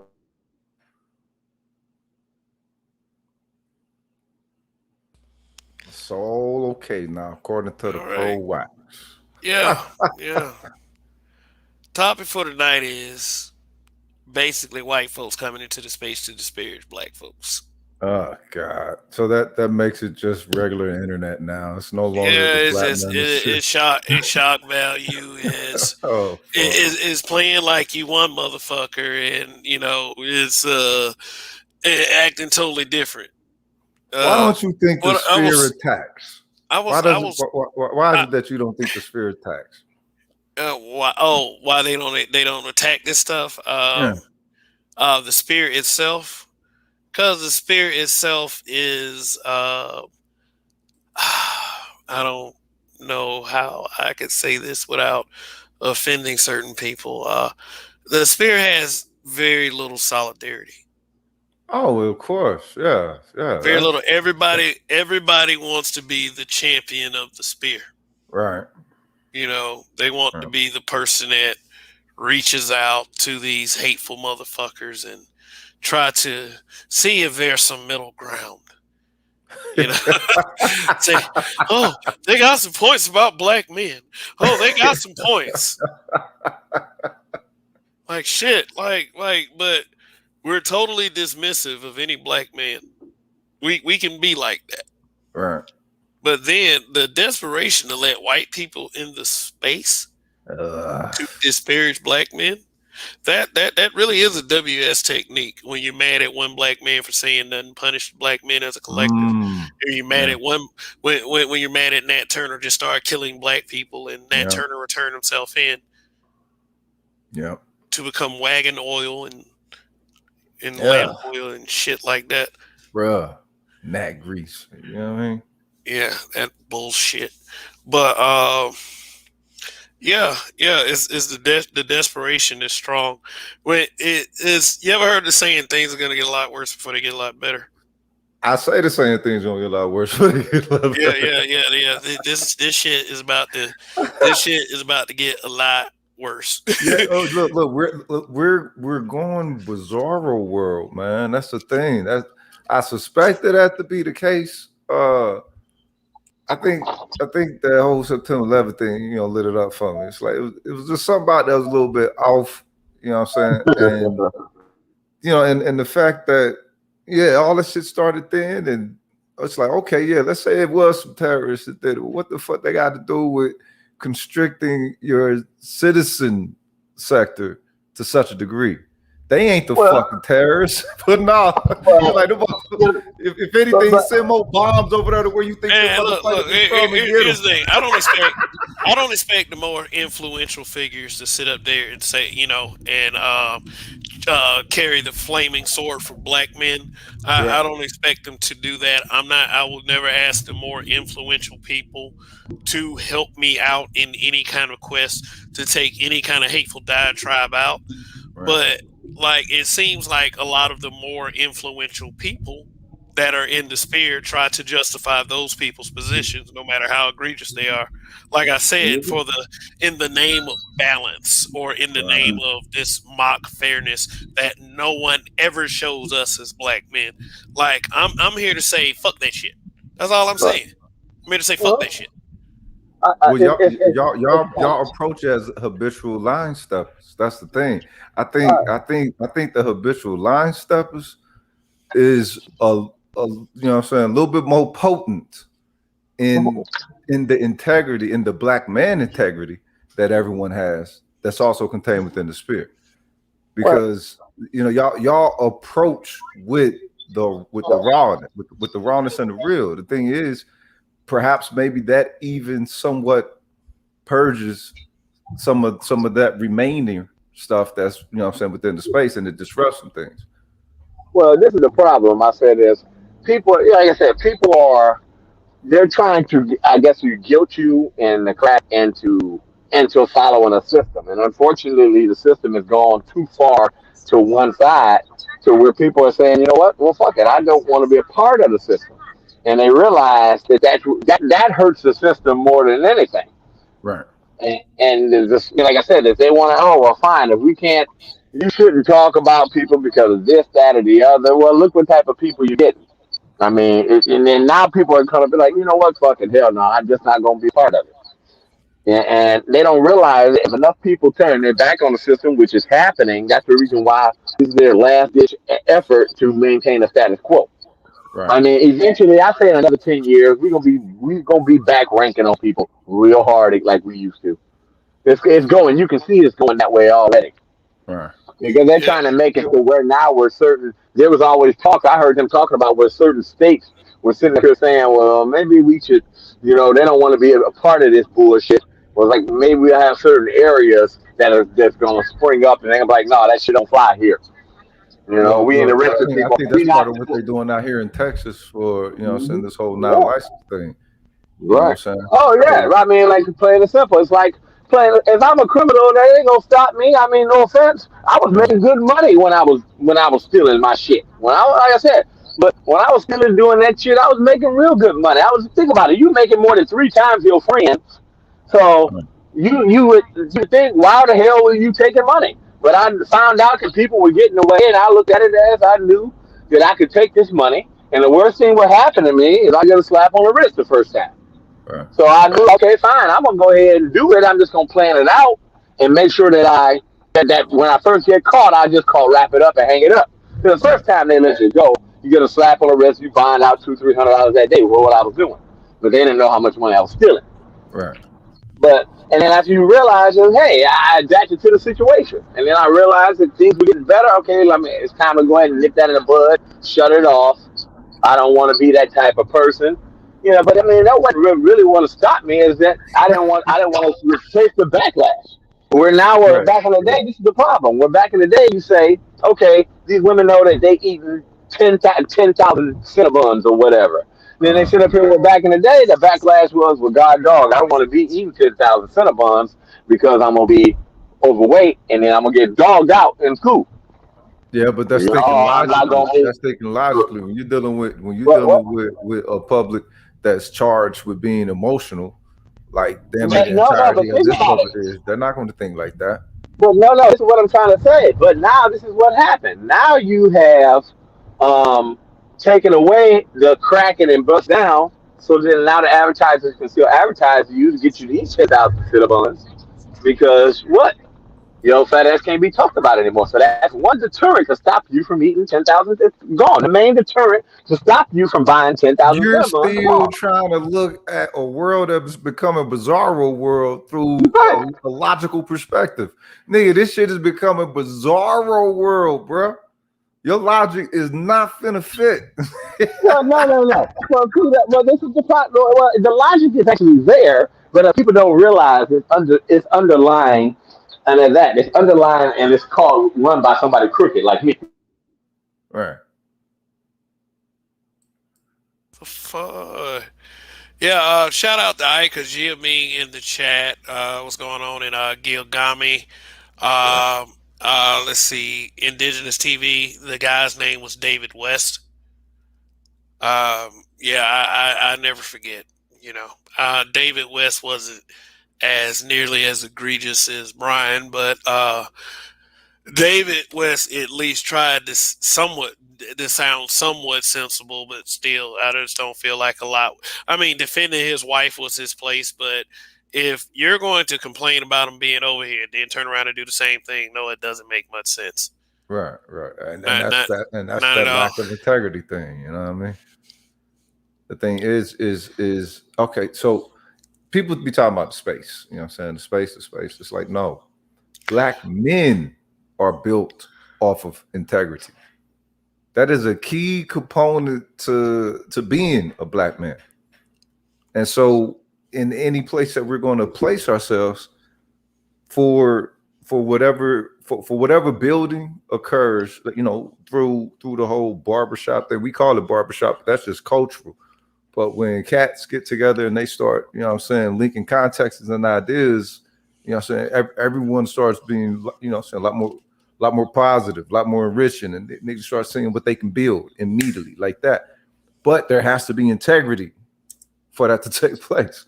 You know what I'm saying? And in the regards of those voids that are permitted to remain, eventually it's going to permit things like, foreigners coming in, with such a perspective. Now, I understand, any pilgrim that comes in, they're going to have their pilgrim perspective. I mean, it is what it is. This is the United States.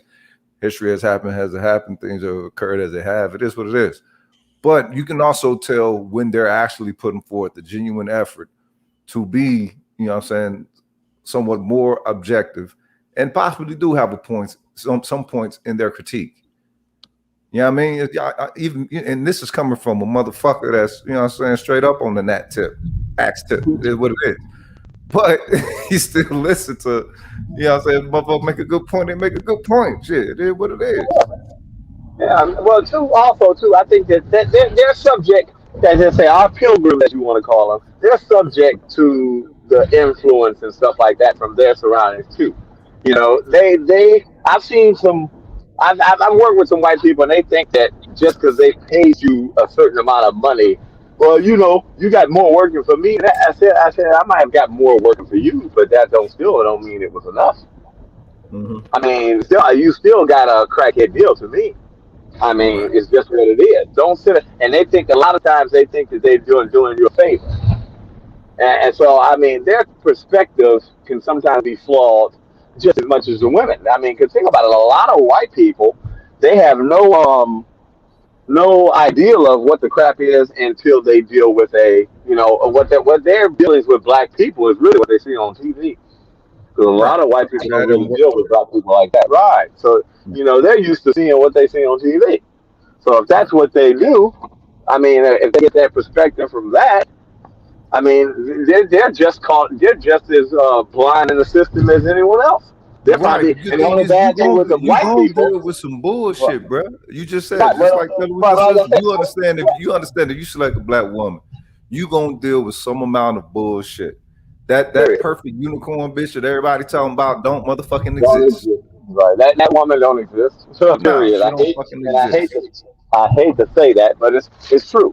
Because I mean, like I said, at one point in time, they're gonna all revert back to the same program. Because remember, I told you my girl even did the same bullshit with me. Was supposed to pay me that money and then I'm coming by to get the bed and the TV. I'm gonna give you your grand that I owe you. This, that, and the other. I'm like, oh, okay, put the shit aside. Next minute, you know, two cops roll up at my house, and she's walking the dog. And then Right. immediately went, well, wait a minute. You was just on the phone with me. Everything was cool. You said you was about to bring me a grand and you was picking the shit up. So the way she made it seem like she was like a battered girlfriend or some shit like that. So I'm like, oh, no, never mind, sir. Here you go, sir. I walk in. I said, come on inside the house. I invited the cops in my house. You know, you're in there posting a lot of motherfuckers in the house. I said, I man, agree. So subjective perspective aside, based off of just being another set of eyes, is it not safe to say that they can actually, they might possibly have something within their perspective that could be like enriching for us to learn of their of what they observe of us, or what I'm saying, in whatever way that they in whatever way that they assess it. This is my thing. Is okay, so being in the military did teach you one thing, you know what I'm saying? At one point, the color shit don't mean nothing, right? It only means something based off the whole power dynamic shit.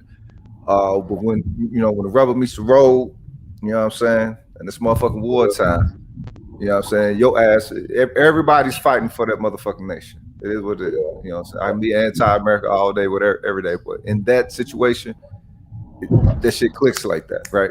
So there is some objective perspective of rationality and logic or whatever I'm thinking of that actually that they contain. It fits. Now sometimes the cultural perspective gets in the way of that.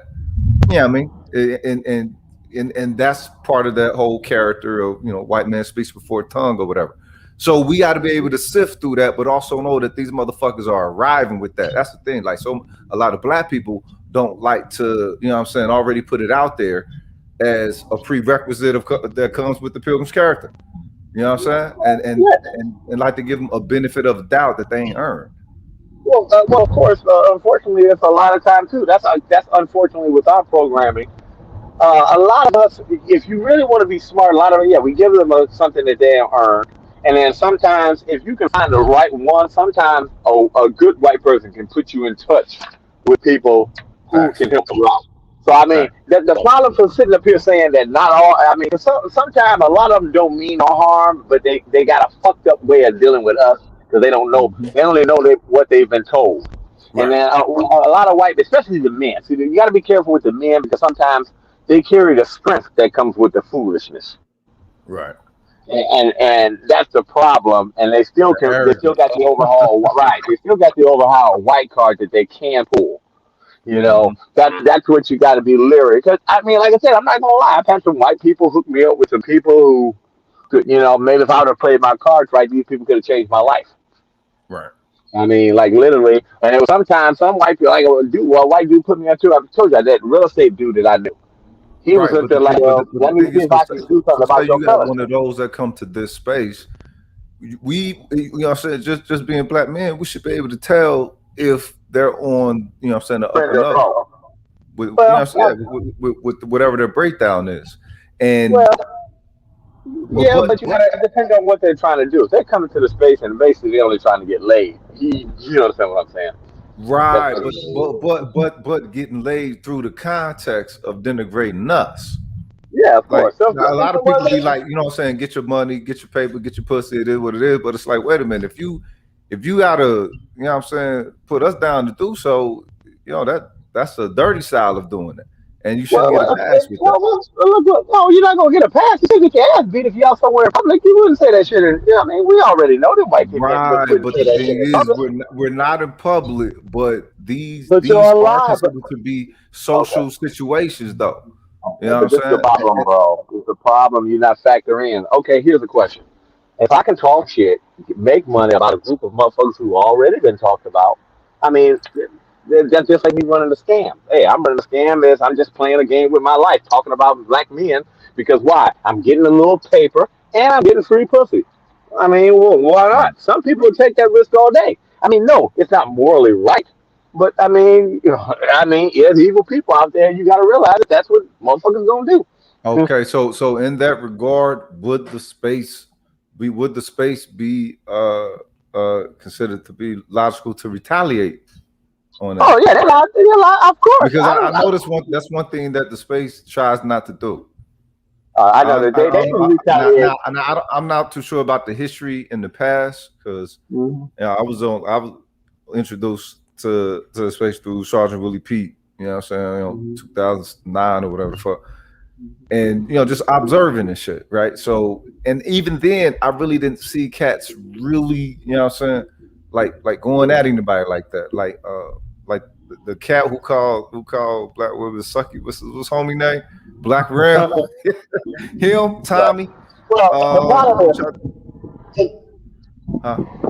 okay, here, let me. This is the reason why. The problem is this: black men have been silent for too long. Like remember, I came up through if anybody would say who put me on, it technically was Tommy that introduced me to the station.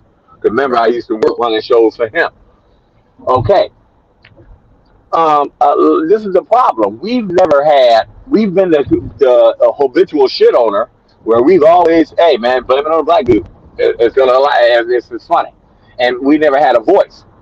So to us, the problem is as soon as we started clapping back, because like I said, the people that realized what's going on, they knew the bullshit. As soon as we start clapping back, that's when all of a sudden, oh, we got to stop talking about the hate speech and all that. Because you always see the bullshit laws and stuff were only created to stop us from defending our image.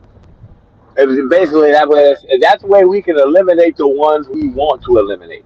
That's all it is. It doesn't mean like with the body shaming and all the bullshit. It was okay, good. We got all these weapons we can use.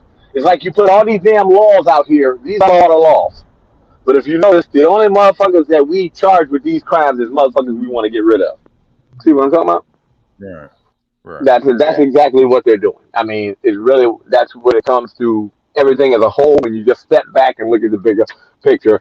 Okay, fine. We put this law in the books. It ain't for us to enforce everywhere because we enforce it everywhere. Everybody be in jail.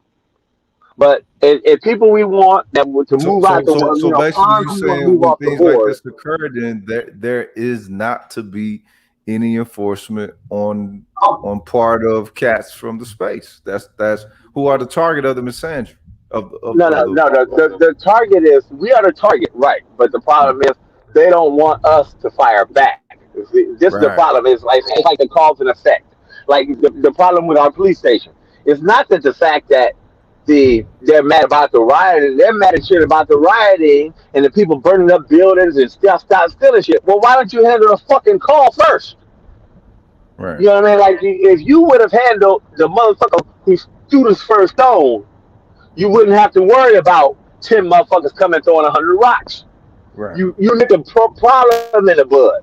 But unfortunately, some areas have gotten a free pass, and it's been quite normal. To where the fact is, unfortunately, we're not like verbal, and we don't come out as black men saying, "Boom, okay, fine." We treat like shit. Hold up, the ambrosia might be too great, though. That's the thing. The ambrosia might be too great, dude. The fact that everybody get off on, you know what I'm saying, putting us down, it's like we gotta look at ourselves. Yeah, we gotta look at it, but you gotta see, but you can see. We'll see the time. The time's not gonna completely change, but we'll see the time change in our lifetime. By the time we're about 70, 80 years old, it's gonna be change to what? To where the fact is where you're gonna say, wow, we're beginning to get traction. You can see it going that way. I mean, like when you see where that racist white dude talked all that shit, and it was all them white people and black people at his house about to beat that nigga up. You see what I'm talking about? I mean, you don't realize something. This is the problem. The problem is going to happen.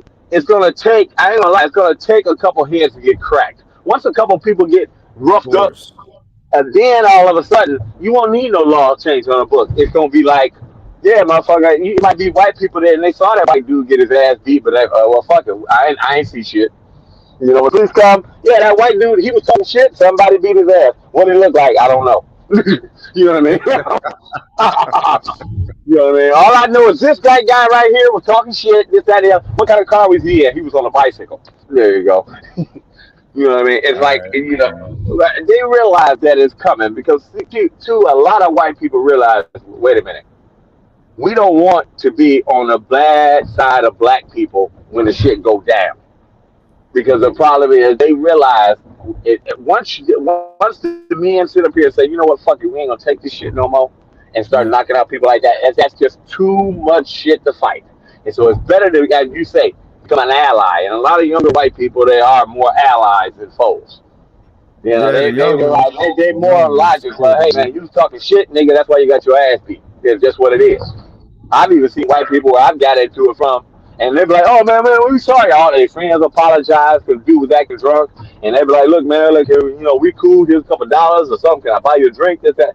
And they be like, man, this food, you know, hell no, we ain't going to. Like, that's why I hate bringing this. And you hear them starting to fight the other white people about it. I hate bringing this motherfucker with them. Every time he start talking out the side of his neck, going to get us all killed.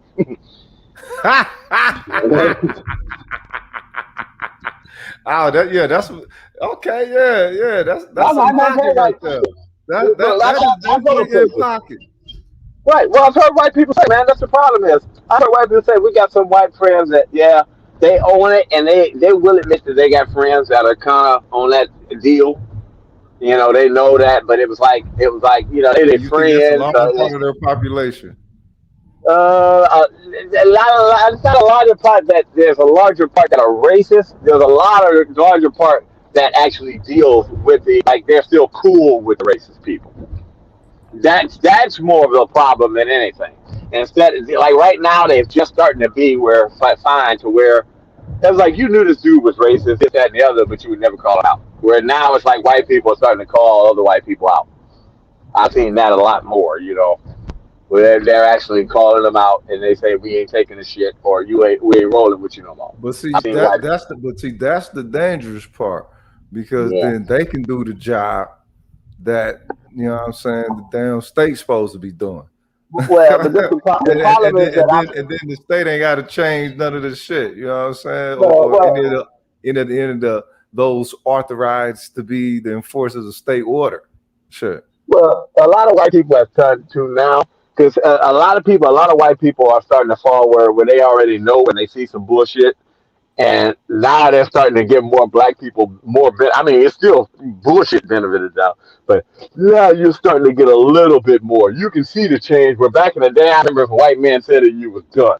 Where nowadays, where I've seen some cops and I've seen some shit go down, and the black people say, no, this person was doing this, and the cops look at them and be like, yeah, you look like one of them. And be like, fuck it, go on where you got to go. I'm going to take this nigga down. And I've seen it happen 2 or 3 times. Yeah. Right. When they don't take the nigga down, they don't occurs. But for it to be the norm, let's get back to the head busting shit. Well, this is the problem. It's not going to be an overnight change. I mean, back in the day, I ain't gonna lie. If a white person said it was gold, now it's like, you know, their gold might have been downgraded to silver. You know what I mean?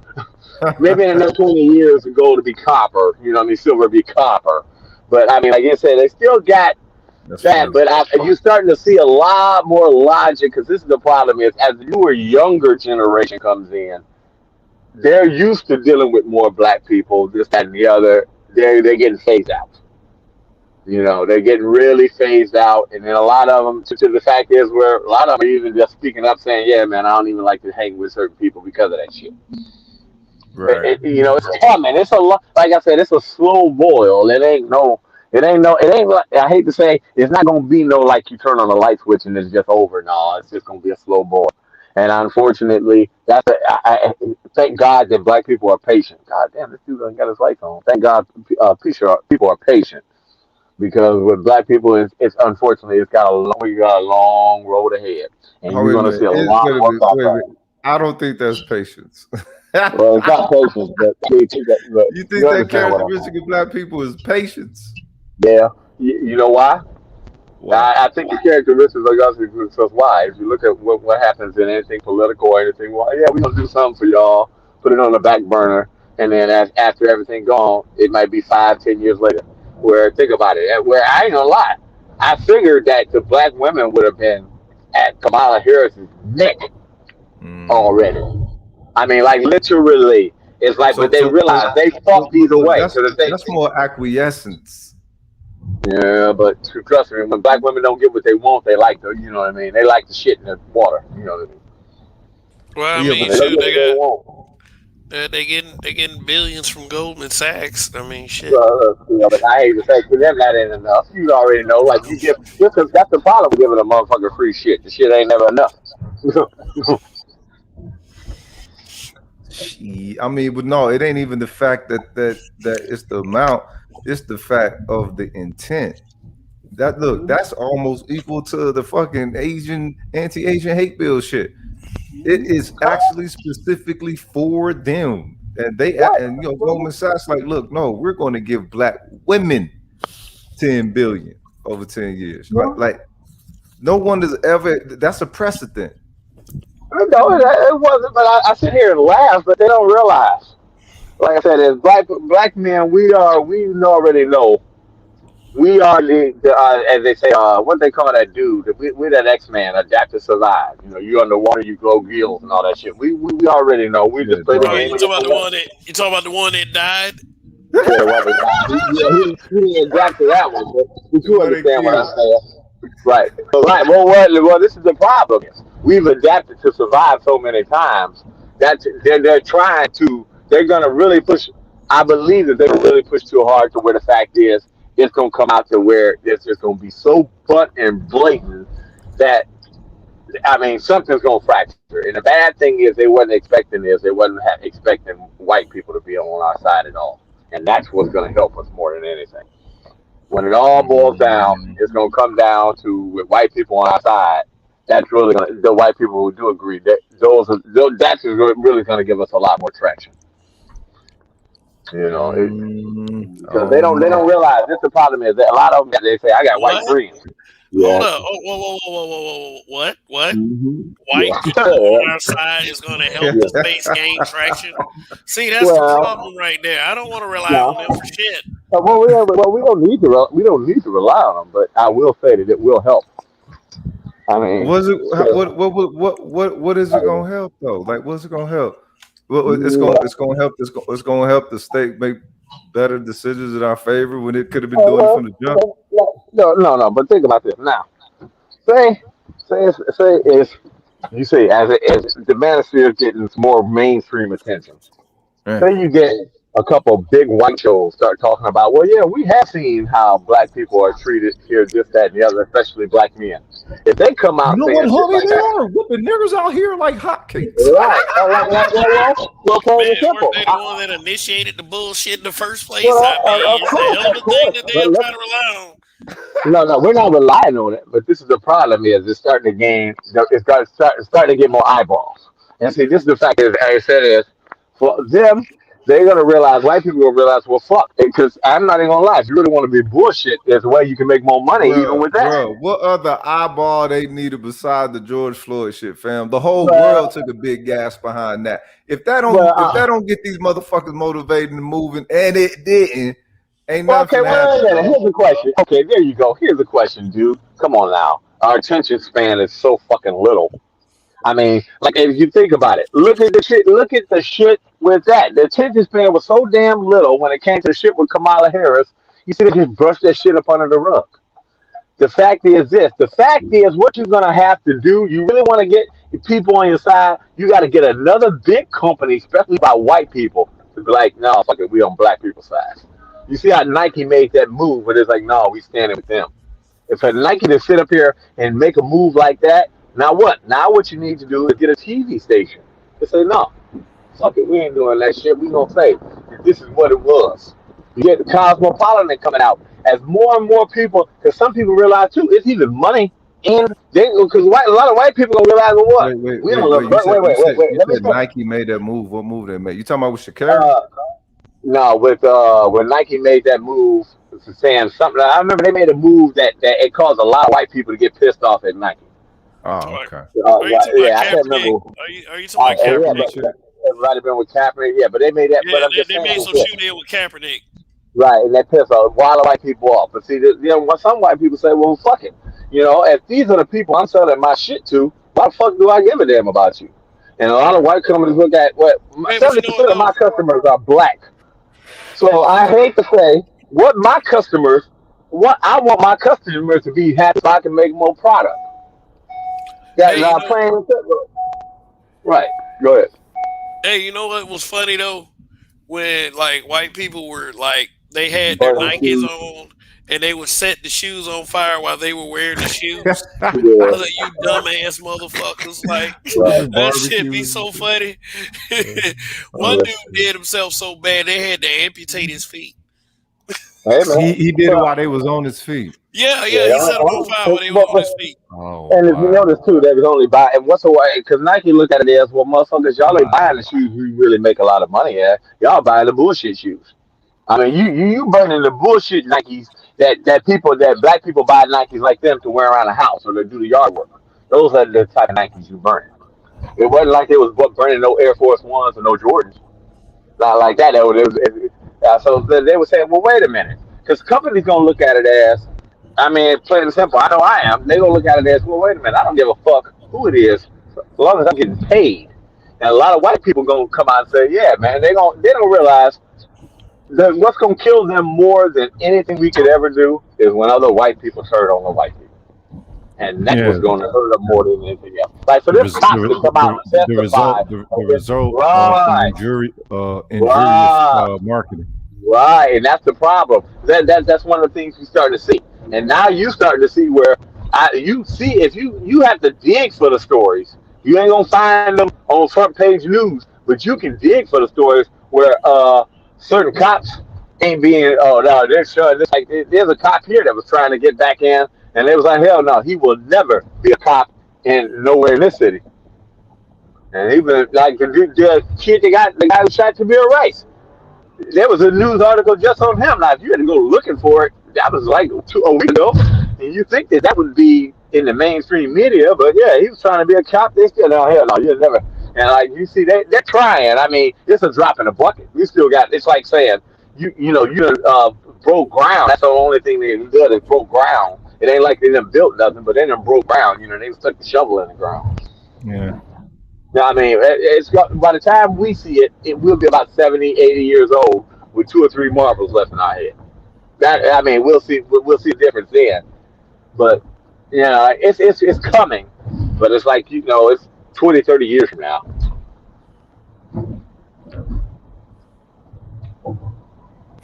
Until then, the blood will run there.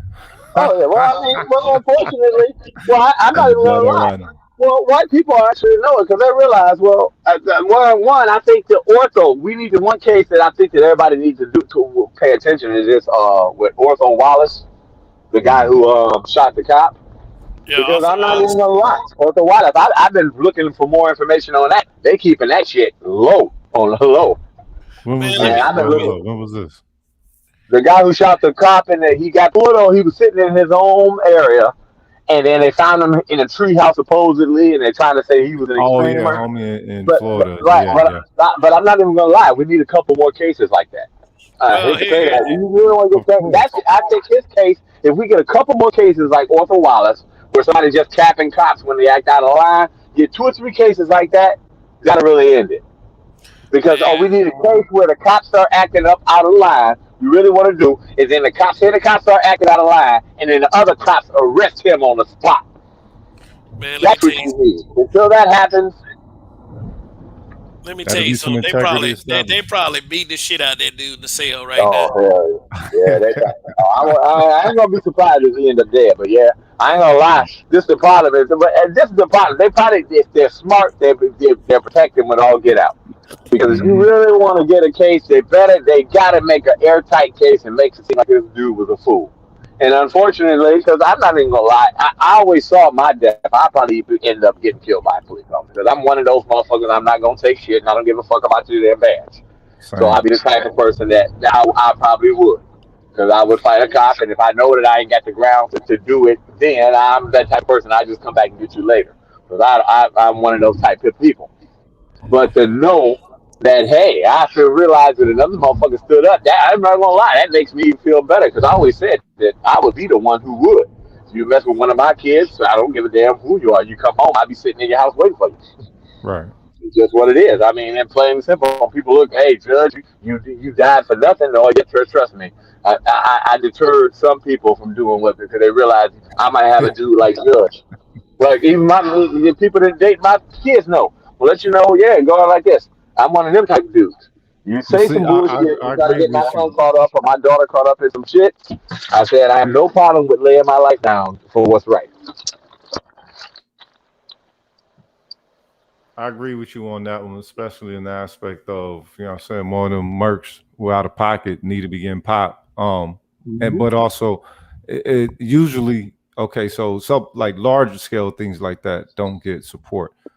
But something like that is definitely going to get support. And you know, in this day and age, if they do any type of harm to them, all that's going to do is fuel people accepting the motive for his action. You know what I mean? Mm-hmm. Of course. Because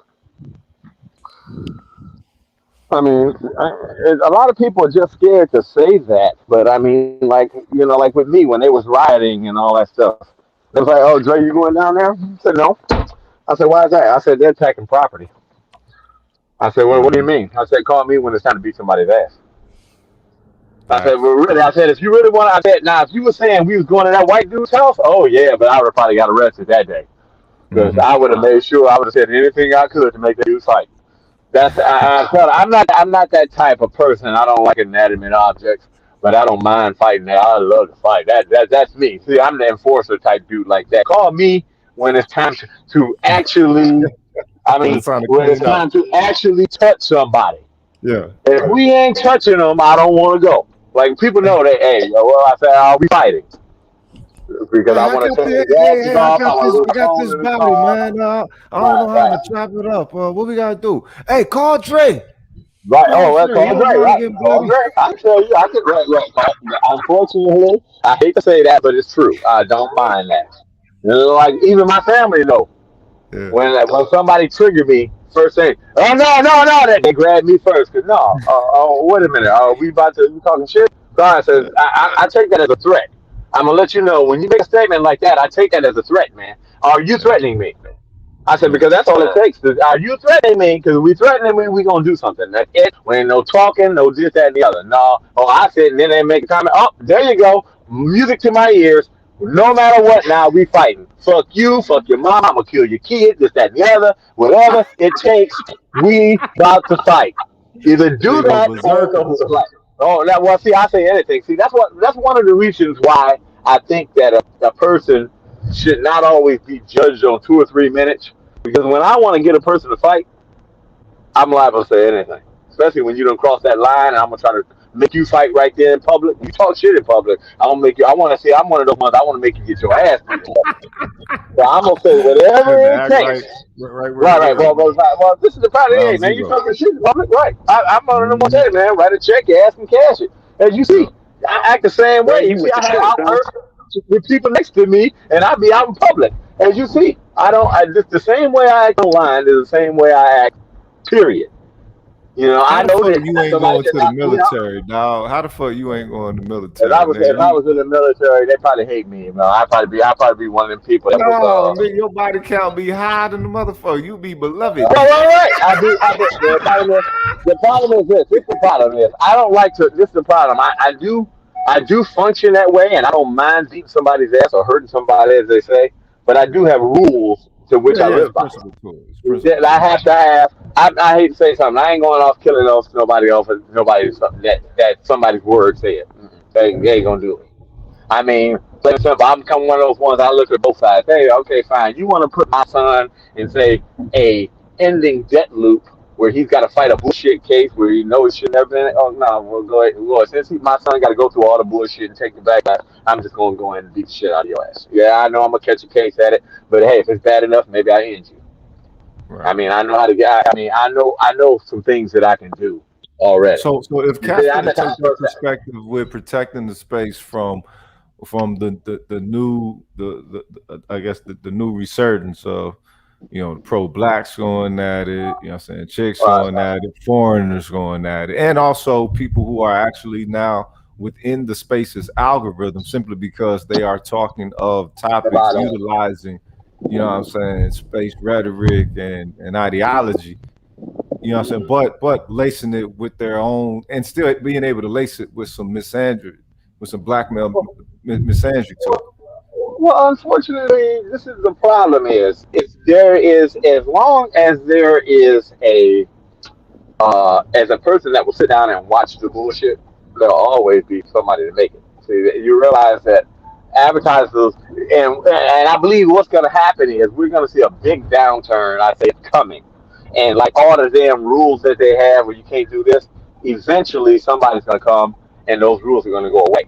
Because they realize that there's money in the other side and having big truth. There's money in these conversations. In these conversations, right, even though you might fight and shit online, stop real shit from happening in the real world. And they realize, what's the what? Niggas can talk shit. Yeah, they do spark some shit, but trust me, these conversations need to have to adjust the point of view or the status quo. And they realize that the status quo has gotten too far out of hand. And if we don't offer any balance, the only thing else, after that is violence. They don't really see. That's the real thing that they realize that they're going to have to get under control. It's going to be idiocracy. You got to watch out for the violence. Right. All right. You got to watch out for the violence. Right. Right. But I will say this: it's not a lot of individuals out here who are willing to inflict violence on someone outside of their race, let alone actually capable. I guess they never met me. As many white boys as I knocked out. Remember, because I went to a school where I had a lot of white people. Yeah. Understand what I'm saying. There's not a lot, right? Judge is one person. It's not a lot of motherfuckers who are willing to inflict harm, damage, etc. onto the other races. Right. And there's not a lot of people who are capable. So right now we're in 2021. 2021 is the age of really the white boy learning MMA. Right? Well, I can say this. I gotta agree with him on that. I can say, as knowing from the shit that I put up with a little bit of disrespect from a brother. I will say that one of my brothers, black dude, can do that. White person, you can get your ass beat at the drop of the hat. I mean, you even give me a wrong look, we can be guys. I mean, that's yeah. They didn't know those pilgrims ain't know MMA. Well, not the fuck if they know MMA or not. There's a whole a lot of these pilgrims, a lot of these mercenaries. They are actually studying this. You know what I'm saying, on the Krav Maga side of the game. I'm not saying it's Krav Maga, but the fact that, you know what I'm saying, it's becoming just like standard culture with a lot of them, and a lot of brothers only know hands. Only know hands. Let's say that again.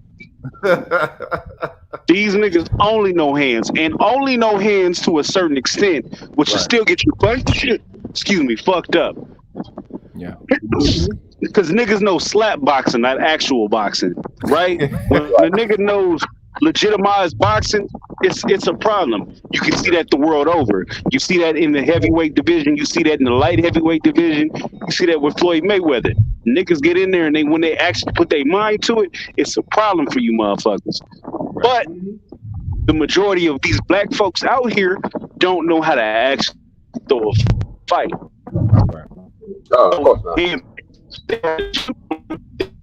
Borgin, Donnie. You Borgin. Borgin, Donnie, stop watering. You Borgin, man. Stop watering people's grass, okay? I These ain't even white gonna folks lie, man. know how to actually I fight, mean, and that's part of the problem. So they're going out here and actually participating in these MMA classes, these jiu-jitsu schools, these wrestling schools, Yeah, and they're getting the leg up on these niggas who don't know nothing but street fight, right? You right. slap box in the backyard with another nigga with a little bit of honor, and if it don't go right, what happened? They run and go get their pistol. Huh. yeah, Mm. that's These white boys is out here learning to take you the fuck down. Do you know how to defend against a real legitimized takedown?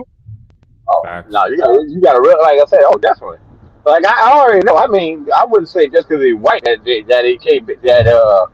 he can't beat my ass. I mean, you really gotta know your opponent. You gotta realize that hey, if this motherfucker is known for doing that type of shit. I mean, think about what's that MMA fighter that dude?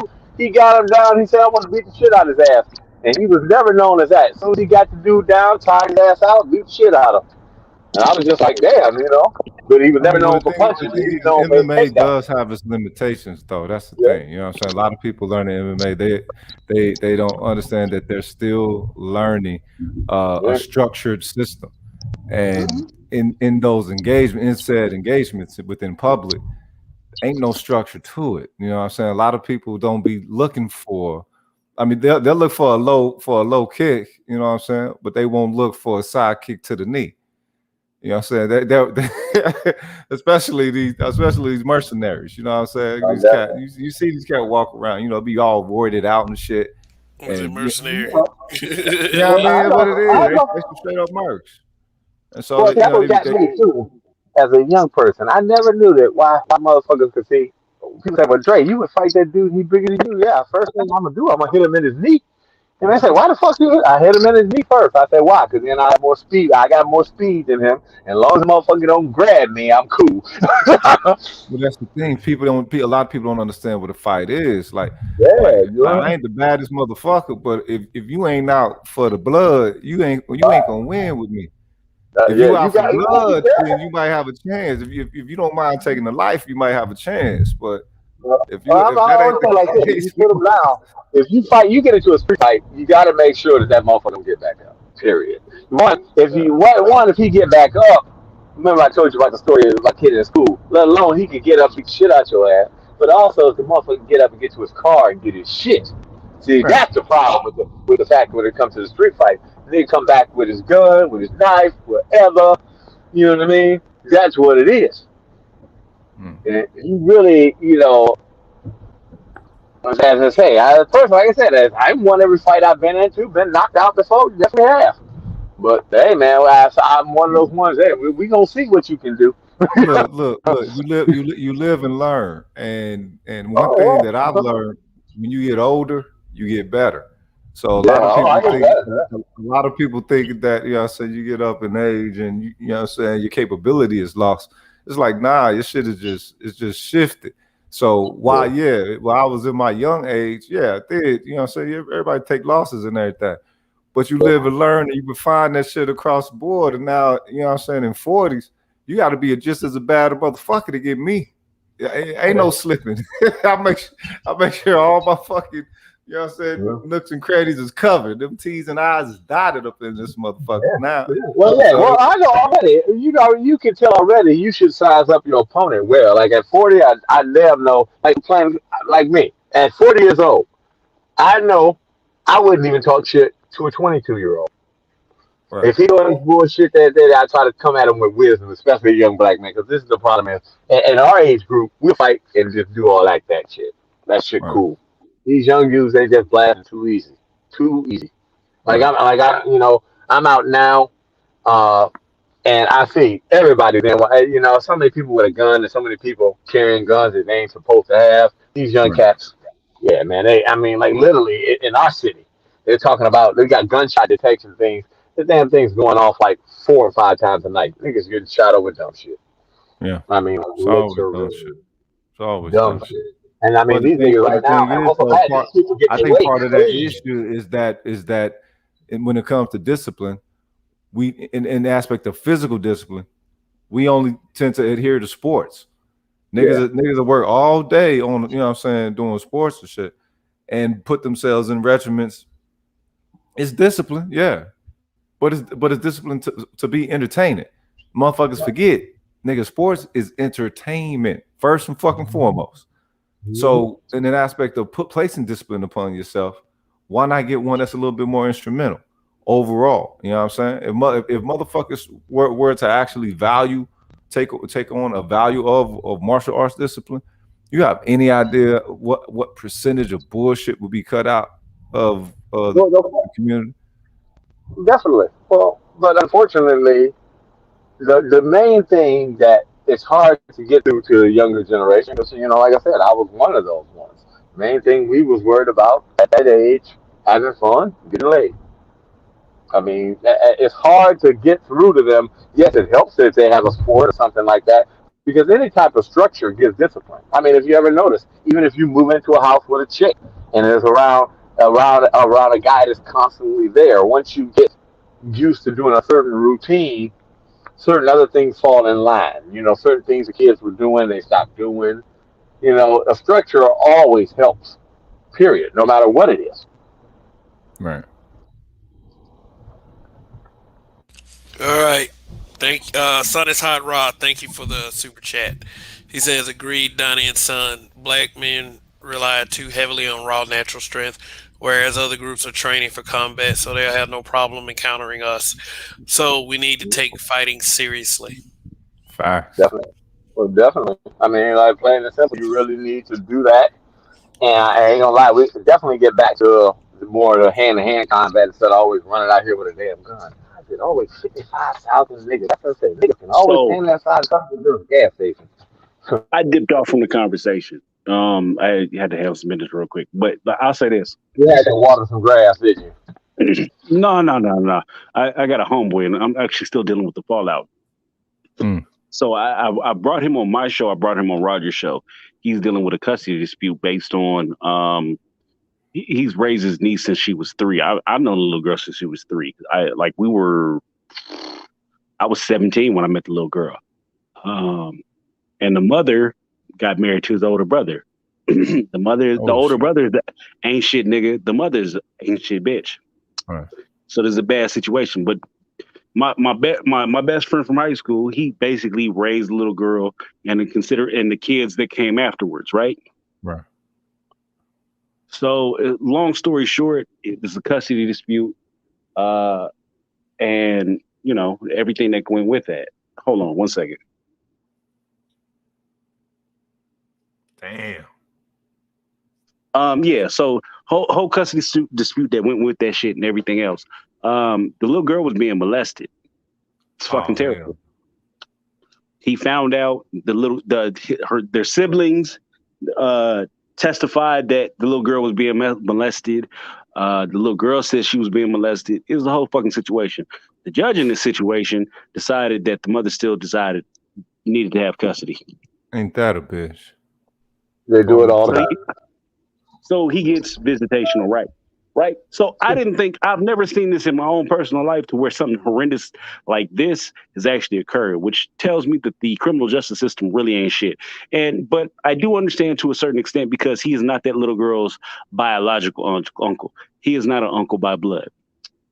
Another reason why motherfuckers don't need to deal with single mothers, right? You get attached to them, your family gets attached to them. It's a whole fucking thing. So he gets visitational custody. He gets to see her every other Saturday at 12 o'clock. Oh, so the judge knew it's already established within the case that she was getting molested, and the judge chose for her to stay in the living situation that she was getting molested in. Correct. The judge assigned a criminal court investigator. Said, "Hey, listen, little girl, we're gonna send he didn't say little girl, but we're gonna send a criminal investigator out to go investigate." They go to the mother's house. The mother lives with her boyfriend. The boyfriend lives with his sister. The sister lives. The sister lives with her boyfriend. They got a house that is a 3-bedroom house. It's 13 people in this house. Oh hell no! So what the? But wait a minute. Okay, so they allow that with women. Men could never get away with that. And once he's sitting here telling you a story, I'm sitting here laughing because I know it's true. Not that my son is going to remind me to show you. I got videos of all the bruises, one of the times where his mother beat the shit out of his ass. I had to stay on. Judge I the got to person stay on I my side. constantly. Let me say this for everybody listening. Judge is the person that I constantly cite to my homeboy. I say this to him all the time. I say I got a motherfucker that I know, homie Judge. You get on the show, he talk about this shit all the time. The court system is not fair. So he has visitation rights. So mother's hood rat. The boyfriend is a hood rat nigga, right? Hood rat raised nigga. They both making threats. So she don't know I'm back in town. Now, mind you, when she knew me, I was probably 170 pounds, 5'10", 5'11". Right. Maybe I wasn't a threat. You were svelte. I think he bored out again. You borged out, Donnie. Listen. Hold up, Donnie. Go back. Hold up. You borged out. Go back to 5'10". Leave and come back. Yeah, leave and come back. I want to hear this story. Yeah. So I say Leave and this. come back. You got to hear this. Leave and come. I want to hear this because you ain't clear.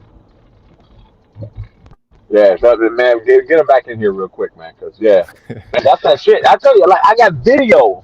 Just give an example to go to show you how shit like that happens. I'm surprised it even made it to fucking court. Sometimes you'll get cut off before court. You won't even make it to see a judge. Dang. Like literally, women like she beat the shit out of him. I had the principal. I had the assistant principal. I used to volunteer at the school. All that. You think about it. They got a black man volunteering 40 hours a week, giving free help care with problem children, being a mentor to these kids. And I sit up here and I got the principal on my side, assistant principal, and all like this. And then CPA don't take my side. So, I mean, like I said, you sit there like, wow. So the last time I seen the mother, I was like 5'10", probably 170 pounds. I was a crackhead skinny. Nigga had the 6-pack abs, not on purpose, nigga, just because nigga was out in the streets, wasn't eating. Right. So she probably thought, oh yeah, he'll catch that work. Nigga, since then, my face has been on billboards, nigga. I've been on TV, nigga. I'm really about that action. So her and her little boyfriend been making low key threats. He called me. He said, man, I really don't feel comfortable going. She probably gonna jump me. She already tried to have my brother jumped. I just don't feel comfortable. Say no more. I'll be there. So I get there for the first visitation. The bitch don't show up. She pull up, drive off, dip, gone. Oh, okay. So out here, Arizona, that's a crime. Right. If you don't bring the kid to the visitation, that's domestic violence. So she made sure she brought the kid to the. Is it enforced though? Because a lot of times it's been crime everywhere, but they will never be making a way to do it though. They don't enforce it. So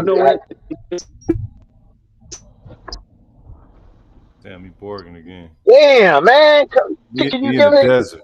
He in the desert. They don't want They don't want that motherfucker. He giving out too good information. They don't want this. Can you hear me now? Now we can. Good. Can you hear me now? Yeah, now we can. Go ahead.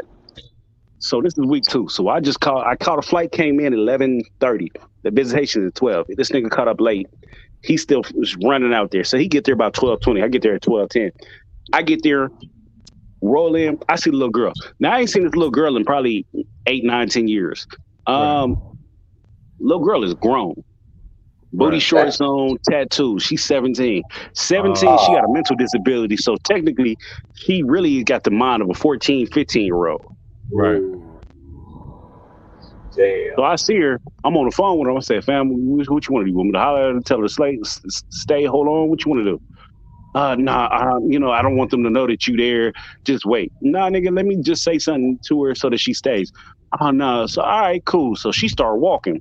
Now, my mindset is you 17, because you look at the little girl, she looked grown. You know what I mean? She looked grown. And that's an unfortunate part. She's mentally disabled. She's a little slow. She looked grown. She looked like she about 20. She got tattoos. So if you a grown nigga and you out here, you 2021, you looking for something to smash on, that's a prime candidate. She got tattoos, Right. which in my mind at 20, oh, she grown. She got tattoos. No, she's 17. Right? Tatted up, right? Yep. So she started walking. I see about 3, 4 little niggas with dreads. I'm like, who are these little niggas? All right, whatever. I don't think nothing of them. They catch up to her. They start talking. They start walking outside. Oh, this little bitch, she finna go smoke weed. So I'm finna go catch eyes on her to go see what she doing. So I walk back out to the car like I forgot my shit. So I'm like, oh shit, where my wallet at? Start walking out. She hop into the car. I come to find out she was with the mama. And the mama had the little boys because they was finna jump him. Oh, shit. So she already been tainted then. yeah, you might gotta leave her. Yeah, you gonna have to leave her alone. So I hate to say, Man. sometimes when it comes to the stuff with the parents, and see, I'm one of those ones that said, sometimes, and it don't sound right, if it's your kid, you might have to walk away. Because sometimes you realize Right. ain't nothing good coming out of that. It's like if people ask me, I got a child I ain't never seen, because of the bullshit could do with the mama. Never seen pay the bill. And I remember like she called me a couple years ago, hey man, you no, sometimes I hate to say something, you full of that shit. I'm plain and simple. I realize I can't trust you no farther than I can throw it. And I said, why? So you can pull some other fucking game next. It's just that bad. Sometimes I ain't even gonna lie. People say, well, why? It's oh, dad being an absentee father, this, that, and the other. And people see how good I am with all kids. But yet, yeah, sometimes you're dealing with the person, and they don't realize that they can put you in a state of mind that'll either fuck you up, period, or get you fucked up. Yeah. And sometimes the greater good is to walk away. It doesn't sound good, and it doesn't. It's not nothing that people don't want to come out and say because a lot of motherfuckers ain't got the balls to say it. But I would tell a brother in a way before you wind up in jail or putting yourself in a place where you don't need to be, a lifetime of hurt and anguish. Walk away. I mean, think about it. I'm Right. still catching. I'm still catching. I applied for 3 damn jobs. You know, they hiring everywhere. I'm still catching cases. I'm still getting knocked off for a 20-year-old felony. 20-year-old felony. Y'all motherfuckers hiring, but I can't get a job But this is because the of a point I'm 20 year making. old case. The point I'm making is the individual I'm dealing with, my homeboy, right? He's a Christian pastor. Pastor, this nigga has always been towing the line. Like I don't want to smoke, I don't want to drink. He's that motherfucker. Right. Right. I've So he I've feels an messed with obligation. him. He want to learn to fight. His aspect of Christianity, which I think is funny, is I would prefer not to hurt them. My first instinct is to try to not harm them, wrestle them down, and do everything else. I'm like, if a motherfucker trying to come at you, you better punch them in their mouth. But his thing is not even that. So had we been there on time, these little motherfuckers would have came and jumped him, and it would have been a whole situation. And all of these motherfuckers is under the age of 20. So they're So little this boys, in guy my is opinion. going in minor. Right. Yeah, and then the I problem is whooped this. The all problem their is asses in my you sleep. probably would have been in But trouble. it would have been a No, whole you probably. situation. These bitches are doing some crucial shit. But here's the question though: were they? Are you sure? Because if any of them was 17, because I've seen a lot of big 17-year-olds. If any of them was 17, they hit you with that minor type shit too. So that's the I bad don't thing give a about fuck it. if you hit me. If you hit me, because I'm not hitting anybody first, because I'm at the point now to where I know how to deal with you without hitting you, right?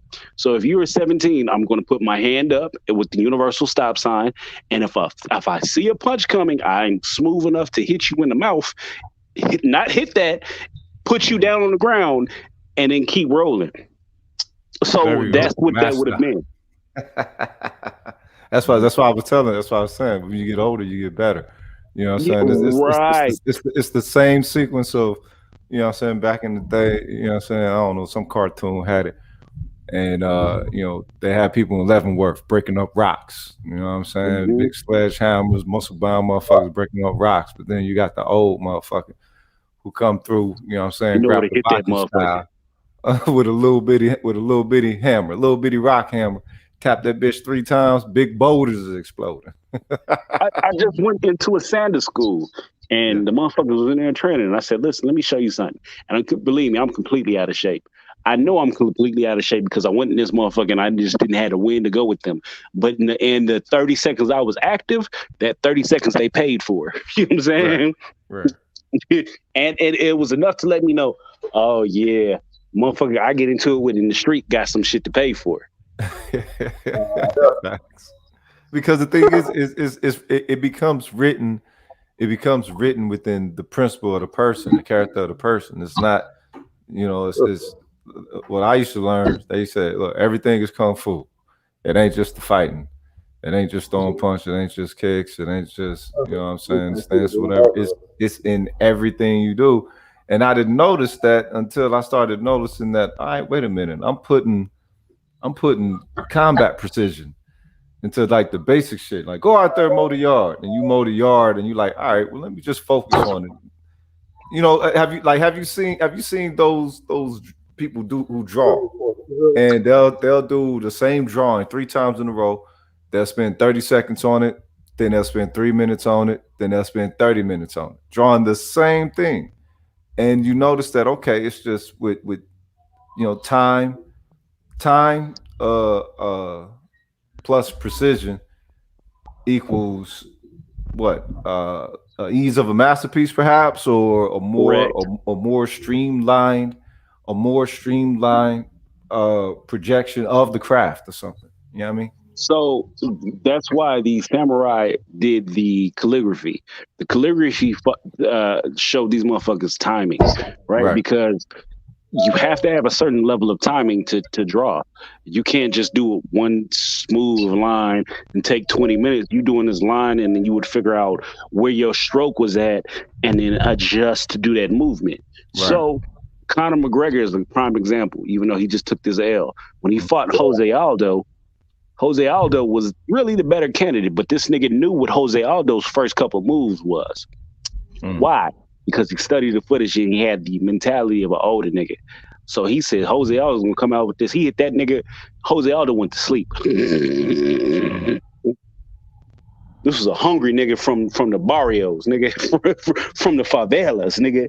And this nigga wasn't with the smoke. He said, I'm gonna beat you. So understand where I'm at now. Because I've been teaching kids for a minute. I'm at now where I know what these little kids is doing. So I know and understand the mentality. Just like you, Rogish, I'm sure you know from years of martial arts, you can look at a motherfucker who walks up on you, you know, oh yeah, this nigga, the way he walked up on me ready for the situation. Right. He ain't just throwing hands on some goofy shit. This nigga know what the fuck he doing. Right. Definitely. It's an air character that you give off. You know what I'm saying? Like you could tell when people was about it. You know what I mean? You could tell when people about it. Like when I first heard Dre, I'm like, oh yeah, that nigga with the shits. I can tell you now. Hold on, but you weren't even giving no gangster tales, Dre. You weren't even giving no gangster tales. It was the way that you. Dre got a long line of suggestions. I have never seen Dre walk, move, or anything. I've seen him paint and shit, but right. I can tell just for the way he talks, Dre knows what a straight punch is. Do you know how many motherfuckers out here don't know what a straight punch is? Yeah. And if they do know what a straight punch is, they don't know how to make the actual fist to make that straight punch work, son. Yeah. I don't know what a straight punch is. Can you tell by the sound of my voice? Kev has an overhand right by the sound of his voice. Yeah, overhand right. He got that Foreman. He got that Foreman slip. That fist that makes you go, oh. I dealt with the and by the because Kev, if you listen to Kev, and I say this to Kev all the time, he's a moderate nigga who says some wild, impactful shit. Could you imagine a nigga who's a moderate nigga who says some wild, impactful shit? He knows how to throw a punch. Oh yeah, no sir, no, bow. Oh shit, he went to sleep. Kev, why did you do that? I didn't do anything. I didn't do anything. When I came, he was laying there asleep.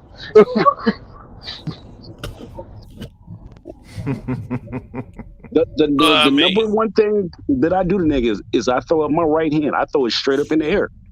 Yeah. Motherfuckers look at that right hand go straight up in the air. And while they look at that right hand go straight up in the air, a left hook comes and puts you to down. I like that. I'd like to try that one day. As soon as that left hook is up in the air, it's coming for an overhand right. And typically, what I've seen in my grown adult life is the left hand puts you out. But if it doesn't put you out, that right hand is still going to hit you. And I apologize for the damage that happened.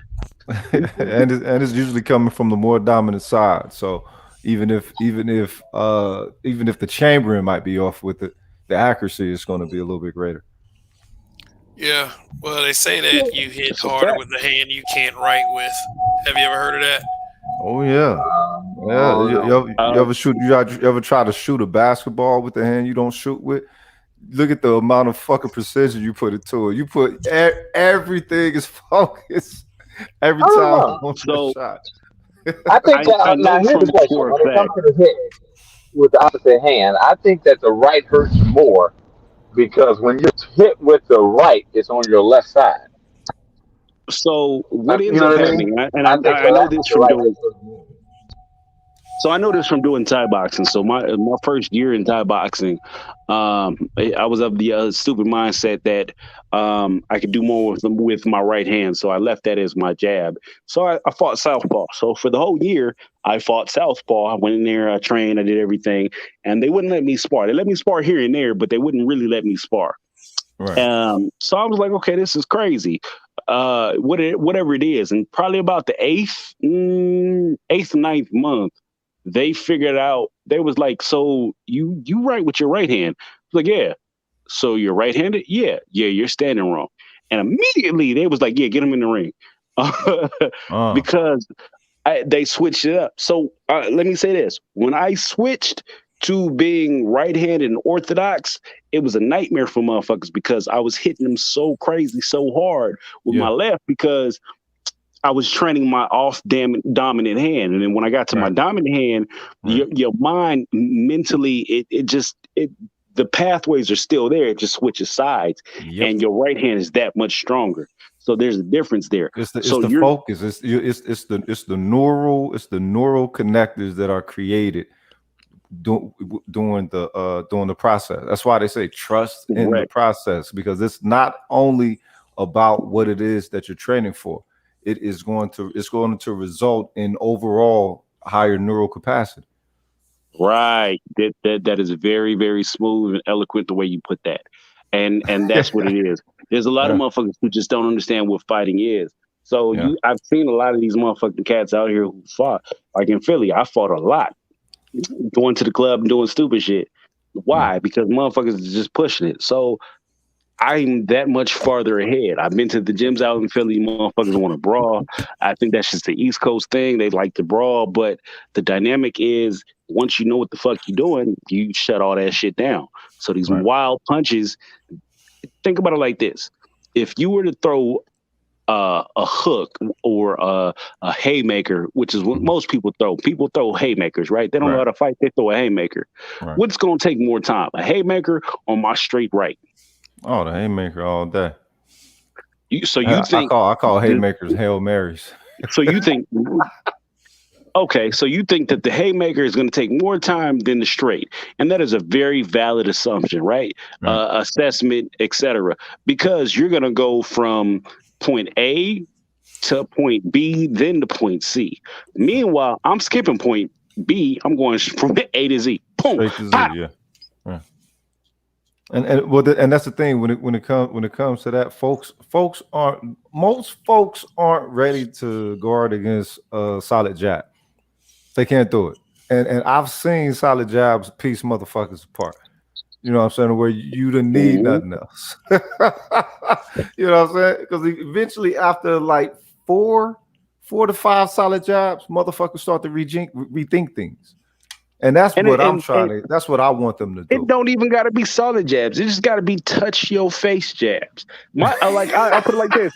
My jab has never been just solid. Why? Not because I couldn't make it solid, because I was always on to the next step. I'm never on a one punch. I'm throwing 7. Yeah. I'm throwing 7. So my jab is to touch you and let you know I'm here, and then I'm doing some extra shit. My hook is phenomenal. My left hook is that's the thing. Once I got to get to the hook, then we got issues because the hook don't come from the fist. My hook is coming from elbows. You know, I'm a tall motherfucker, so I taught myself how to use my length, nigga. You know what I'm saying? Playing baseball and shit. You know what I'm saying? A lot of people. I was a the lot first of people don't baseman, know. dog. So you had to A lot get of off people. that bag. A lot of people don't know to pivot their body to add to their power. They think they're throwing their arm, Oh, Yeah. They think they're throwing their arm. That's it. They can throw their joint out of fucking socket trying to throw a punch. You know what I mean? when It's I was all in here. my when I was in my prime, I worked for 2 Men in a Truck in Arizona. So imagine I'm in 115 degree heat, 7 a.m. to 7 p.m., 6 p.m., 5 p.m., whatever it is. Hopefully, I would always hope to get off at 5. And when I was in shape for a fight, I'm running the entire time. Right? So I'm running the entire time. I'm lifting heavy shit. Now, I can't run a marathon with that. Nah. Right. You never catch me running a marathon. But can I lift you up and throw you and do it consecutively? Yeah, nigga. And you was in trouble like a motherfucker. So that was what I was the strongest 185 pounder in Arizona. And motherfuckers knew that. And they'd be like, oh, no. Oh, you didn't believe me? Okay, cool. Check a fight. I fought a nigga who was 300 pounds. It's on Google. You can YouTube the shit. You can type my name in. It'll pop the fuck up. I was 205 pounds with sweatpants on, keys in my pocket. And I think maybe a energy drink in that motherfucker, right? I was 205 pounds. They was like, he's 220, cool, no problem. So I weighed in. This nigga, I clearly didn't weigh in. He was 300 pounds. He hugged me. I was like, holy shit. I came out. I'm like, he gonna kick me. I know he gonna kick me because they keep saying jackhammer. I go to throw an overhand right. When he throw the kick, that kick spun me all the way the fuck around. He threw it around. Yeah, I said, oh, okay, this is what it is. He mounted me at some point, right? I was able to throw this motherfucker off me and we got to work. But that was because I was used to and accustomed to throwing fucking furniture and running it up the stairs. It's a different dynamic with motherfuckers. Yeah. But a lot of these kids ain't with that shit, especially kids in the hood. They don't know what it is. Yeah. I used to do an event at my gym. We used to have King and Queen of the Ring. You could come in if you had a beef with a nigga, you could rap with his ass, so you could get in the ring. A lot of these niggas I saw did not know how to fight. Talk the good game, I bet though. Man, I don't want to hear none of that shit, man. Man, I don't want to hear none of that shit, man. When we throw these hands, man, your nose gonna shatter before it reaches your face. Like they Dragon Ball Z or some shit like that. I just had to have a conversation with my cousin. I said, you don't respect me if you think that you can beat up my other cousin, right? So my little brother got into it with my cousin. And all right, this family business, cool. You don't respect me if you think you can beat him up. I told you that nigga knows how to box. Oh, well, I got hands. Nigga, I taught you how to box years ago. You didn't follow up with the shit. You was a better grappler than he was ever a boxer. Right. Oh, well, no, you've seen me. No, I have not seen you, nigga, because every time I've seen you, I had to come and save you. So there was no, I've seen you just be a phenomenal boxer. That nigga beat you. Oh, well, all right, cool. Well, y'all go meet up over here at my house. What y'all want to do? Oh, well, we can meet up over here. So we met up at this nigga house. They put the gloves on. My little brother got beat the fuck up. Well, I pissed my son off. My oldest son stopped speaking to me. You know, as an adult, I give everybody how it is. So my oldest son stopped speaking to me. And I told him, I said, well, unfortunately, son, I said, all my children are different. Unfortunately, you're not the fighter. You're not the tough one. And I hate to tell you, your little brother will beat the shit out your ass. And I said plain and simple, you're the winner when it comes to handle things delicate, nicely, stuff like that. That's you. You're the more calm one like that. The fighter is your brother.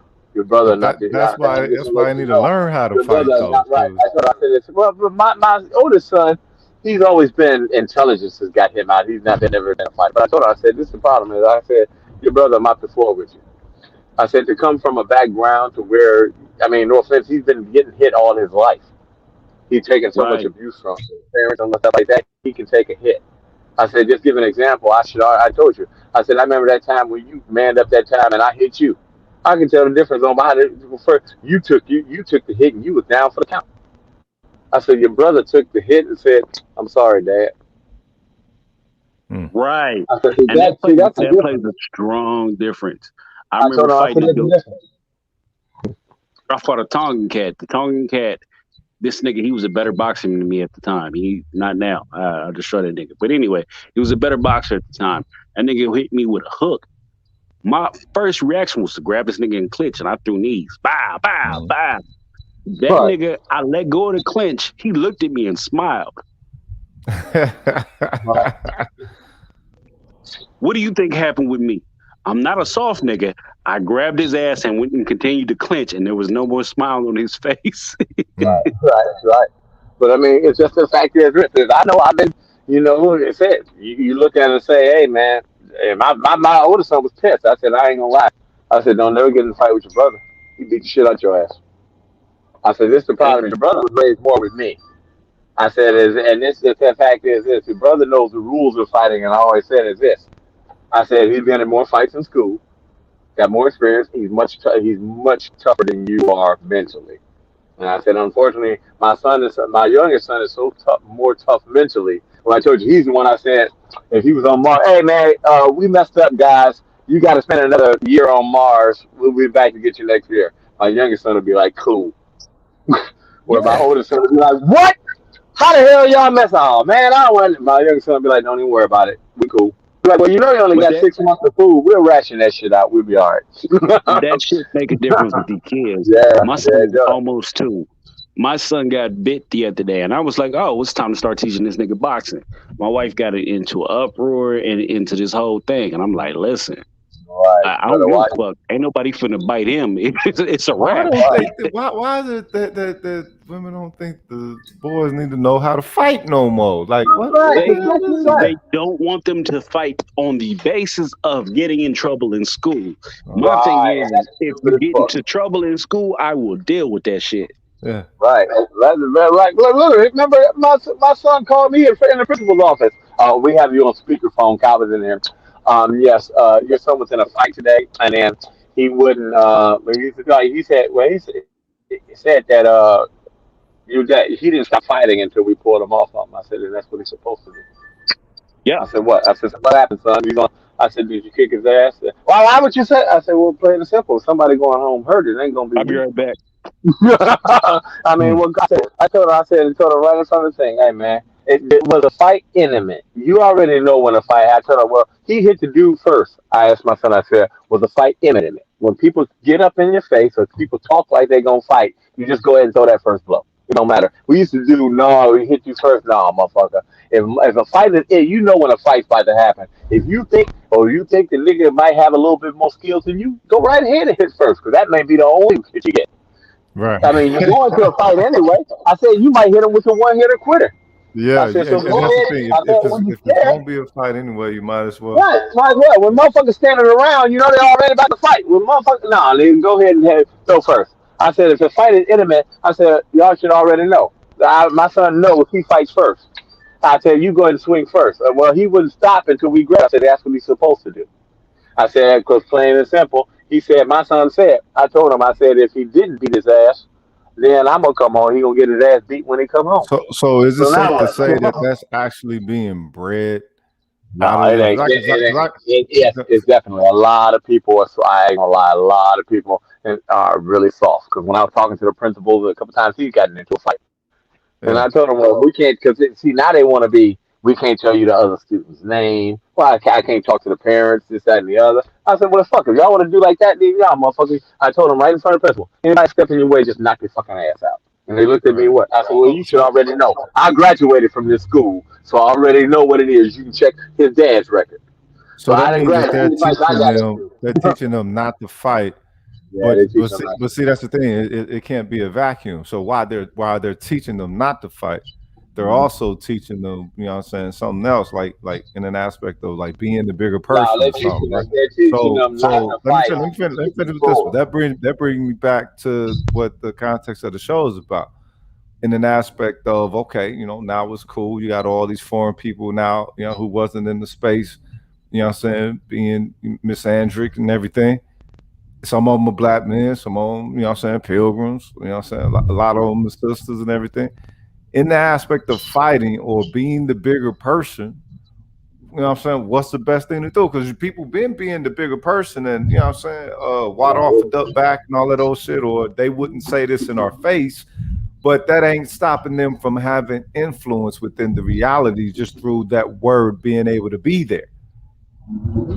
Well, it's just another form of control. And see, this is the fact is I believe that they're trying to breed the fighting out of them because this is what happens.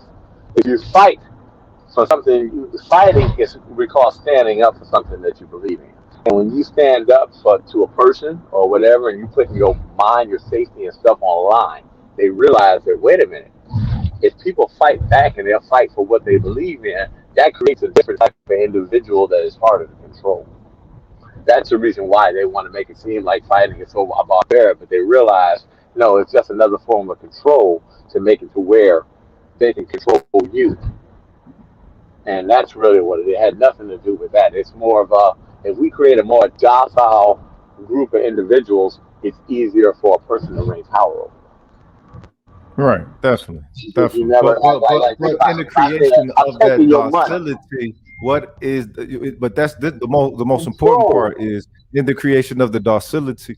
What is the methods and the factors involved will create a you know what I'm saying a docile state.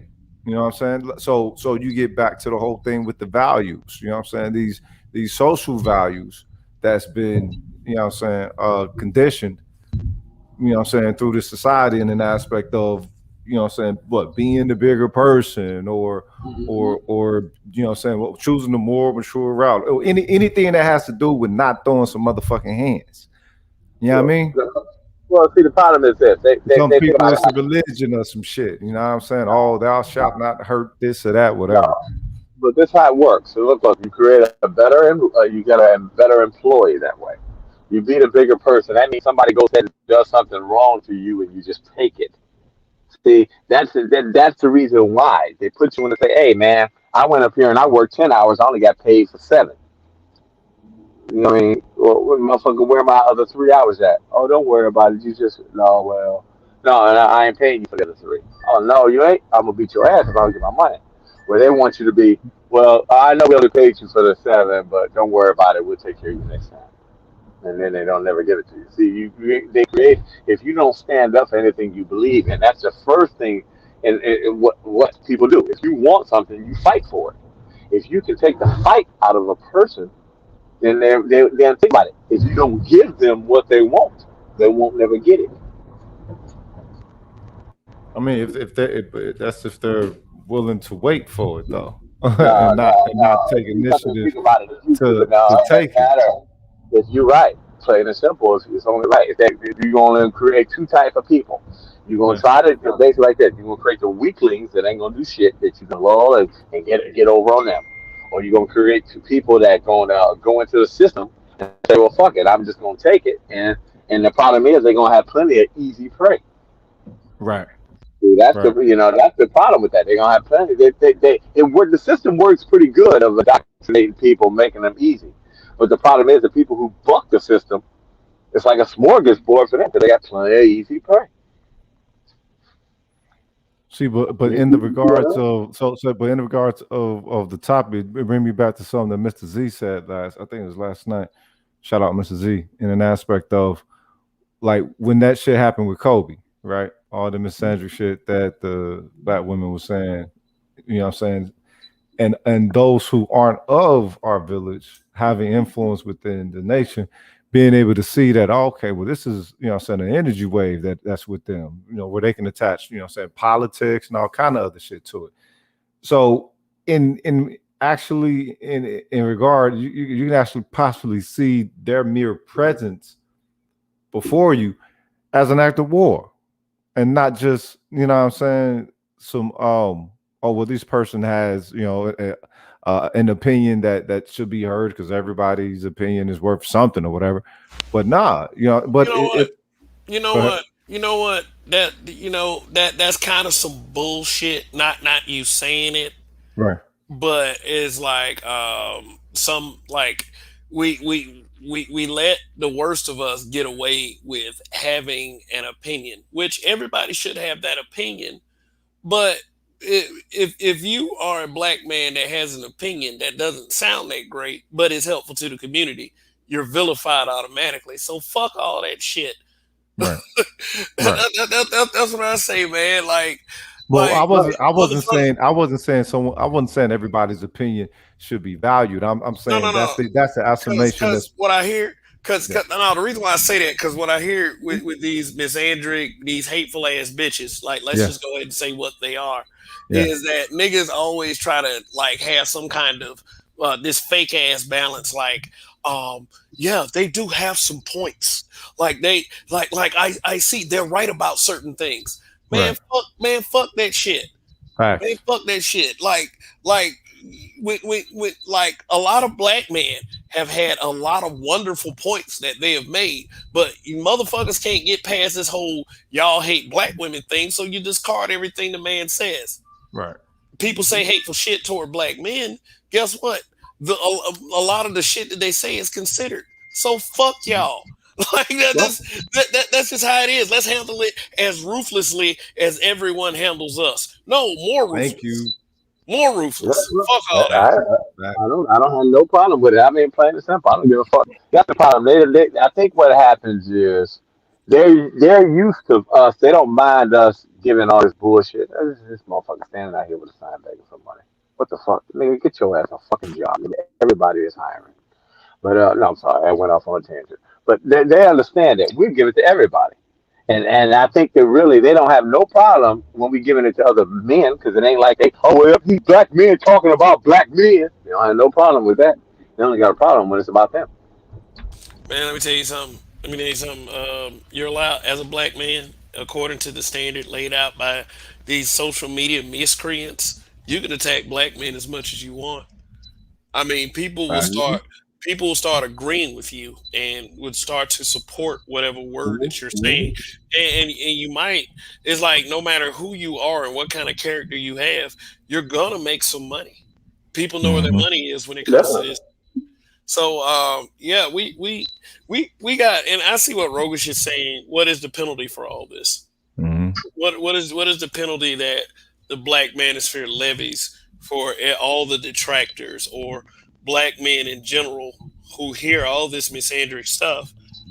You know, what do we do about it? Is there a penalty for it, or are we just going to continue to ignore it while that side grows and we Right. splinter off more and more? Because like we call ourselves a black manosphere all day, every day, but we're not all on the same page.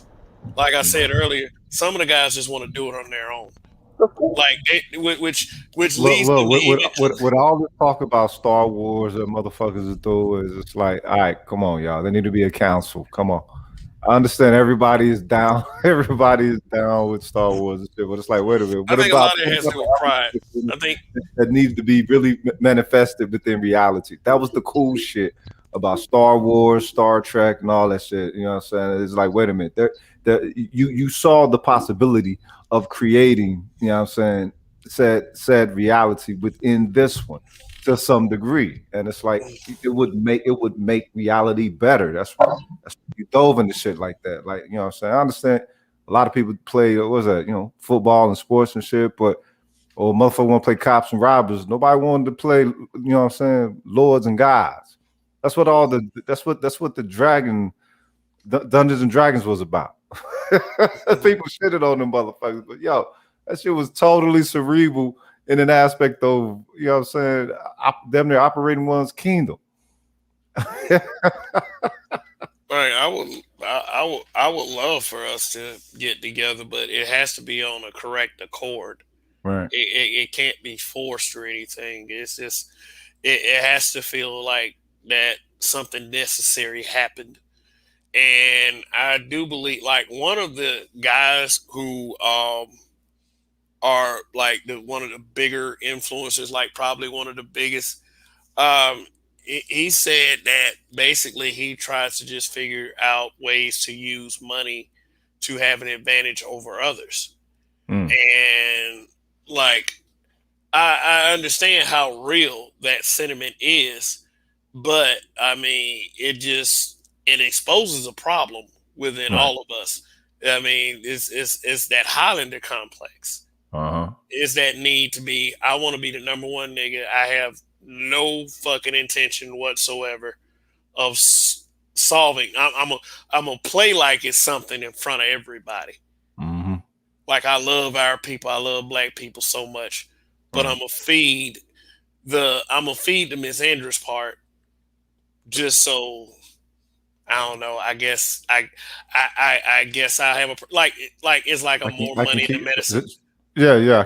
I can keep the operation going that I'm utilizing to, I guess, for instrumental results. Same thing as motherfuckers, you know what I'm saying, selling dope back in the day and handing out turkeys.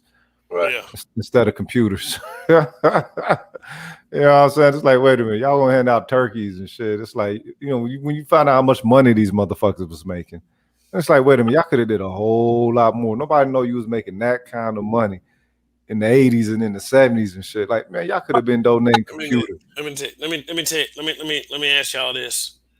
What figurehead in the manosphere, the black manosphere, has stood up and said, if you fuck with the black manosphere, you fucking with me? Nobody. Who has fucking done that? They say and I mean, like, I'm a small guy. You the only cat I done heard go that route with it. So am I wasting my fucking time? Because it's like I just said that. Look, it seemed like some of the figureheads are helping the misandrous style. Right.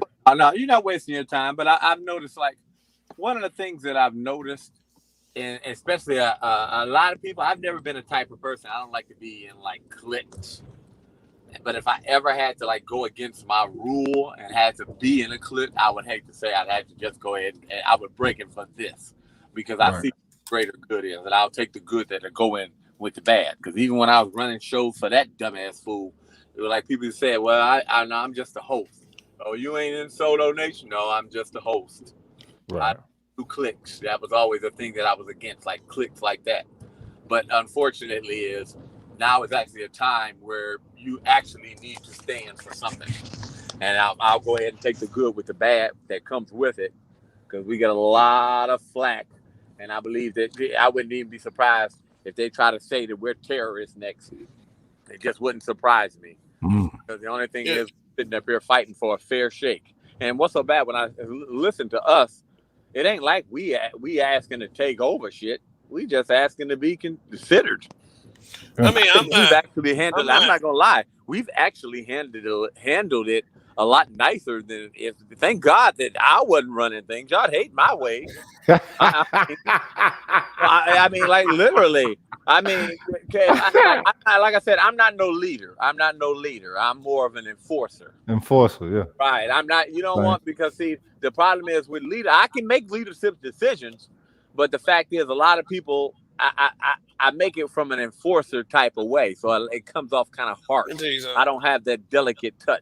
But look, that's what most of the tribes of the West Africa was known. You know, you have some tribes a little bit gentler than others. Same thing over here in Turtle Island. You know what I'm talking about? Let me tell you something. I'm more about application of the solution. It's going to have to be a solution that works. Like, you know, we can go all hostile with it and start busting heads, but you have to make sure that you have to crush them so bad there ain't going to be no backlash, and they shit their pants thinking about whether there will be another wave of what we got coming.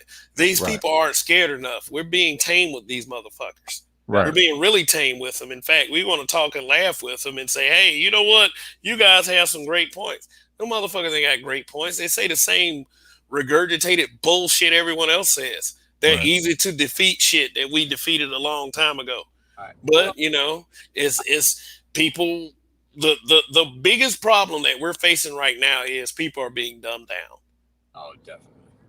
Doomed. Like, it's like, are you folks real? Yeah. Why? That drone shit, dog. That's that drone life. That's just another form of control. Zombies. Knowledge, you can, you know, be, like I said, be easily deceived. And what's so bad is when I look, that hurts me more than anything is when I see like a person who, oh man, this if he was on our side, and this person got good strength, he would be a good fighter for the cause, but he's just dumb as a box of rocks upstairs.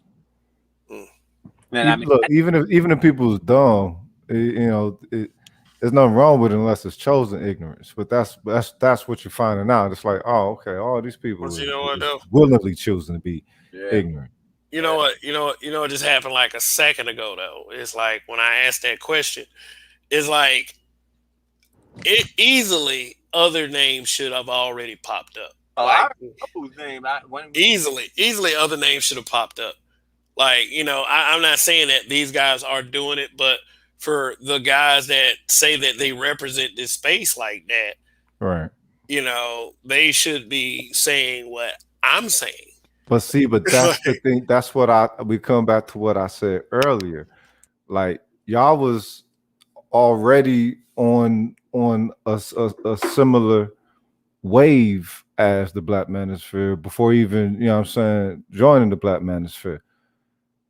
But the way that y'all approached it was a little bit more potent than the Black Manosphere was doing with it. You know what I'm saying? Y'all approach with, habitual line steppers, Black men being brutally honest.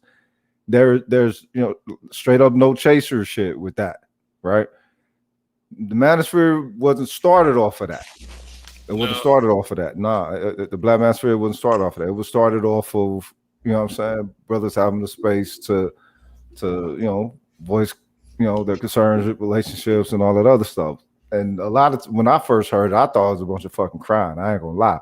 I'm like, oh, these niggas bitching, they bitching. Mm-hmm.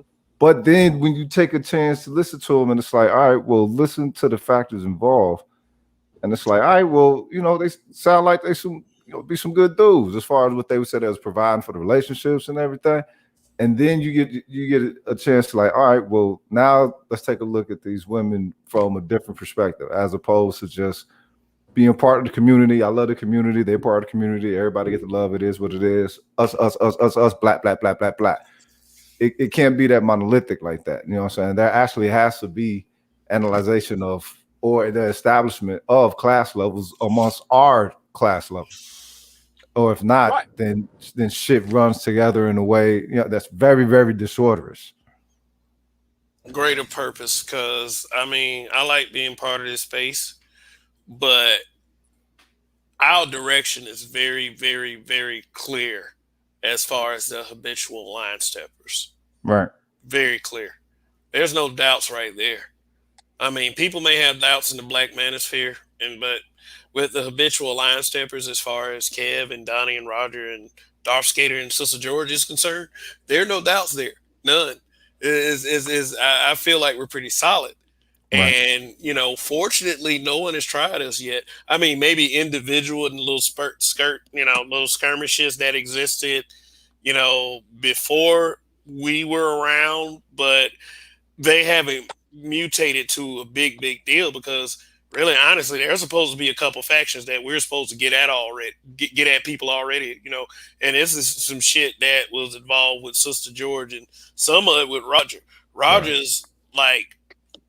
like almost the opposite of me. Roger is very diplomatic. I'm very like, let's move, fuck all this. Right. Let them have it one or two good times and, be done with it. Like I said, crush them enough to where they won't respond, that they'll be scared to respond. Yeah. And that's my way. But it's like, okay, the more intelligent parts of us are saying, instead of beefing, or instead of spending our time on a turd, we should just concentrate on making the brand better. Just focus on how we can improve, and how we can bring more people to this forefront. So when we do need to send a message like, these motherfuckers, need to stop, or you're about to suffer in real time for all the shit that you've been saying. Right. We want that to be felt. Right. We want it to be felt very hard, and concentrating on beef is not going to get us there, because obviously the people who have the power to do it, and I really hate to say it like this, they either don't care or too chicken shit. Yeah. Right, right. Or I mean, or you know what I'm saying? In an aspect of some type of unification within the space wasn't to occur from the jump. You know what I'm saying? It was perhaps it was just a space where cats could gripe. You know what I'm saying? I get get a that. little therapy. You know what I'm saying? I As get far that. as hearing somebody else's I get all that. testimony, confirming all that. But when it comes to an aspect of principalism, which I actually think that the PhDs in the space is actually providing as well. You know what I'm saying? Like pinpointing our perspective. Feelings are mixed on the PhDs. Feelings are mixed on the PhDs. I like the PhDs. Right. I do, but feelings are mixed on the PhDs because some people feel like the PhDs are using us as a case study for their theses and whatever else. I'm sitting up there like, okay, let's use it, whatever the case is. Yeah. Don't, like, first of all, if you've got an agenda, what makes you better than anything they're doing? Number Right. two, we need to be learning from these guys. Thank you. They're giving us paid for services for free. Green Yeah. Gorilla ain't got to do all that shit. Dr. Tiasan Johnson ain't got to tell us all this stuff. Right. They had to pay out the wazoo for that education that they're giving us for free. So it's like, I mean, and people like, okay, like, I'm not saying that the PhDs are much better for the space than I would say the quote unquote self-proclaimed game guys are. Right. I'm not saying they're better for the space than that, but it's like, if you're gonna, like, I would say so. Shit. yeah, but it's like this, and I had the same problems in the Facebook group. People want the space to be what they want it to be, even if it's not for the greater good. Yep. Like, like a lot of people wanted the Facebook group to be an echo chamber for black men to just say whatever they wanted to. I'm saying, like, if you want to sit there and talk about black women got to be present. And I don't want to do the same thing they do. They'll create an echo chamber full of them and simps, and then any black man that has anything to say, they ostracize them, they throw them out, they call them weird, they slander them. Like, I didn't want that on my side. I don't want it, like, since y'all doing it too. I want to defeat people in the best way. That's the only way. That's the only thing I've been trying to say to everybody this whole time. Defeat them in the best way. Right, but then an aspect of advancing with such a perspective, you're already seeing some pressure to defend from the jump. You know what I mean? So again, that which you view as having that amount of worth, others might not. You know what I'm saying? Even though it does have that amount of worth where it's worth protecting. You know what I'm saying? Then you got to start look at, or you got to start questioning or analyzing the intentions of others. You know what I'm saying? Sometimes I think sometimes I think that people like, a lot of guys are scared because it's like, once you're targeted with, like, you're stigmatized. Like, it's once, like, they start saying you hate black women, you're just a black woman hater. People will treat you like you had nothing else to offer. But don't have you don't love these hoes, you got issues. You hate your mama. But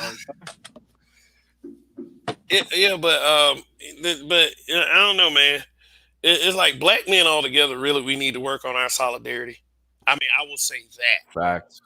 I'll say that altogether. I mean, if there are, and I'm willing to say this, a lot of these guys ingratiate themselves as a chosen one. I'm the guy that can stand to the side and say, hey, you know what? If there's another guy that can handle things a bit more diplomatically than I can, I'll get out the way. Yeah. And, as long as there's forward progression for that. Yeah. It's just that I don't let the Highlander complex get in the way. Because it's got our fortification has become so weak. It's like, motherfuckers from the outside are getting in. Yeah. And they're allowed to say what they want to say. And we're thinking about how much that we dislike each other in our views so much that these motherfuckers are tap dancing in our yard, and we don't fucking care. Like, dude, like this thing about a bunch of niggas fighting and hate each other. Like they fighting, they all over the porch and shit. The front porch of the house, all in the house fighting. All of a sudden, a racist redneck comes and pisses in the yard. How many niggas is gonna stop and look at that? I mean, he got on a Confederate flag church shirt, screaming "Roll Tide" to the top of his damn lungs. Do you think that we're gonna stop hating each other enough to look at what this motherfucker's doing in our front yard? Oh, definitely so. Definitely so. I mean, you think that somebody gonna stop and like, hey guys. Oh, that's that in the house like that. Whatever the beef was, we come back to that. But yeah, this motherfucker need this lesson. Wait, hold up. If they survive the motherfucker, you know what I'm saying? What the okay, fuck? yeah, I put it in the framing of a household. Yeah, of course, a household. but still, it's like that's the way you view it, Rogish. That's the way it needs to be. Yeah. I mean, it's like I've seen it. Like I've stayed in the vicinity of Mexicans. You know, they hate each other all day. Mm-hmm. I mean, for real, they won't be able to stand each other if like they get within a feet with each other. Like out comes the blades and shit. Yep. But you fuck with la familia. Yeah, outsider come in, talk that shit, they'll forget all of that. Yep. For at least 5 minutes to take care of your ass, and then they back to beefing. Yep. And we'll ride hard. Yeah. For the family, cuz for real. I've always respected that of them. Yeah. And I mean, like, as much as I envy it, like I do envy it. Like I am quite a bit, because I feel like after everything that Black people have been through historically, we should be on a better page than what we are. You would think, but once Martin Luther King and Lyndon Baines Johnson shook them hands, that was it. We didn't think we had to do shit else. That we can go home now. Love. Come on. We can go home now. Racism is over. It was comparable to Biden winning the presidency. You know. Oh God damn. I mean, that's a disgusting mark in our timeline, because it look like, I'm telling you, it looked like OJ celebration from niggas. I'm like, really? Right, yeah. Right. Yeah, I've been giving some thought. I've been giving some thought. You know, maybe I should start steering the content away from, talking about the sentiments of the anti-black man. I'm gonna still handle anti-black man shit, because see the shit popping off, and I can't ignore it right now. Yeah. But like, as far as like, okay, like really, really pro black manosphere, it's like I've said it multiple times. I'm for the space. I really feel like the space needs to do better in defending against, piece of shit people, right, and, stop trying to help piece of shit people. But I mean, if I'm literally the only one that takes pride in this space, and I haven't been here that long, then the space got a little ways to go. I ain't gonna lie. If I had my choice and I was running the thing, there's a guy in the back named Me. I don't know who Me is. Can you type it in the back? Yeah, but I ain't got time for this shit. Somebody come up here acting foolish. Like, for real, you could become the first motherfucker this week. So let's make a decision. Type in the back chat who you are. Make a smart decision, Me. Please. I hate to say, if I was controlling space, only one person to me, be automatic ban from all manosphere spaces, and I hate to say it because they're just so full of shit. It's Tommy. I hate to say that. Now, damn. A lie. You a manosphere content. That is personal. Because here's the thing, Drake, and like I'm not. Wait. I'm gonna tell you why it's personal, not personal. because I hate to say, remember, I was in the camp with them before, and I say all y'all motherfuckers was just lame. Even when I was cool with people, you didn't. Now, all y'all motherfuckers wasn't shit. The only reason why the niggas coming back around now is because he realizes a shelf life on the shit he's doing. Now you want to come back around when all the shit was being built. That's just like a bitch coming after you got money. So wait a minute, he just switched his platform up. So to what? He's doing a relationship thing now. Hey, I'm about to live a little dangerously. I'm gonna let this person up. I'm a little bored. I'm a little bored. I'm gonna see who this person is. No camera on. Make sure you got the eject button. Yeah, I got the eject button on fleek. You ain't finna be showing no dick. You ain't finna be showing no dicks on here. Yo, so you might want to do what Raj do and put up just your picture and then have them through their camera while your picture is up and only you can see it. Yeah. Test them out a little bit. Okay. Oh, I see what you. Oh, you mean like this? Yeah. Then tell them to cam up, and then you can see or whatever. Cam up, me. Drop right off. Troll. Yeah. I mean, for real. You trolls can't get to her so easily. You have to try a little bit harder, grasshopper. Man, yeah, you ain't gotta be about all that shit. Like, for real, man. It's like we all good over here. I understand that there's a movement of people out there that don't want to see these black men channels prosper and flourish, but ain't nothing stopping this. I'm sorry. Facts. You know. I don't want to fuck with you no more. You're out of here, buddy. Yeah. Roger. Get the fuck out of here, me. I mean, I'll say this much: you can learn a lot from how Roger runs his panels. Yeah. I mean, you know, it just he's thought of every other, like, because he's been pouring bombed, motherfuckers shaking their dick and on the damn, like, what the fuck possessed niggas to even do that shit? So that's the crazy part. It's like, all right, what are they hearing that make them want to sabotage his stream? Because it's like, and the fact that they have the opportunity to come up and speak their piece. All right, but here's a question. See, maybe because I was running shows long before you guys were. Yeah, it's a standard thing. I mean, this is the problem that, like, I sit here and laugh. Like, when I watch you guys go through the shit, what are you talking about, dude? I was doing streams back when they was jacking streams, where you could kick the host off and all that shit. Oh, yeah. I mean, like, literally, like I said, a lot of those shows are probably taken off air now, but literally, I was running shows, and that was the thing. And once you had a beef, basically what happened is, once you upset a certain content creator, either they would pay people to come after you, or help finance them, or whatever. I mean, like, literally, we even had offline groups, and certain content creators were paying to get into that shit. Get our people, like, this shit was never aired, but these were people who are like, how we got together. We came up with a hangout. It was like 30 of us. So basically, it was a hangout that we never closed. We named the hangout. So, like, any time of day, you could just pop in there. Somebody was always on. And then whatever we talked about offline, we just never brought it online. Even though we did shows online, it'd be like 40 of us. Like, we were just friends. So you knew about these people. You knew about their kids, shit like that. But the rules were, anything said in the offline, we never brought it online. Okay. And it was integrity. Right. It was people paying. Like I said, like when I know a snake in the grass, it was people paying people in our group to get information on what was going on there.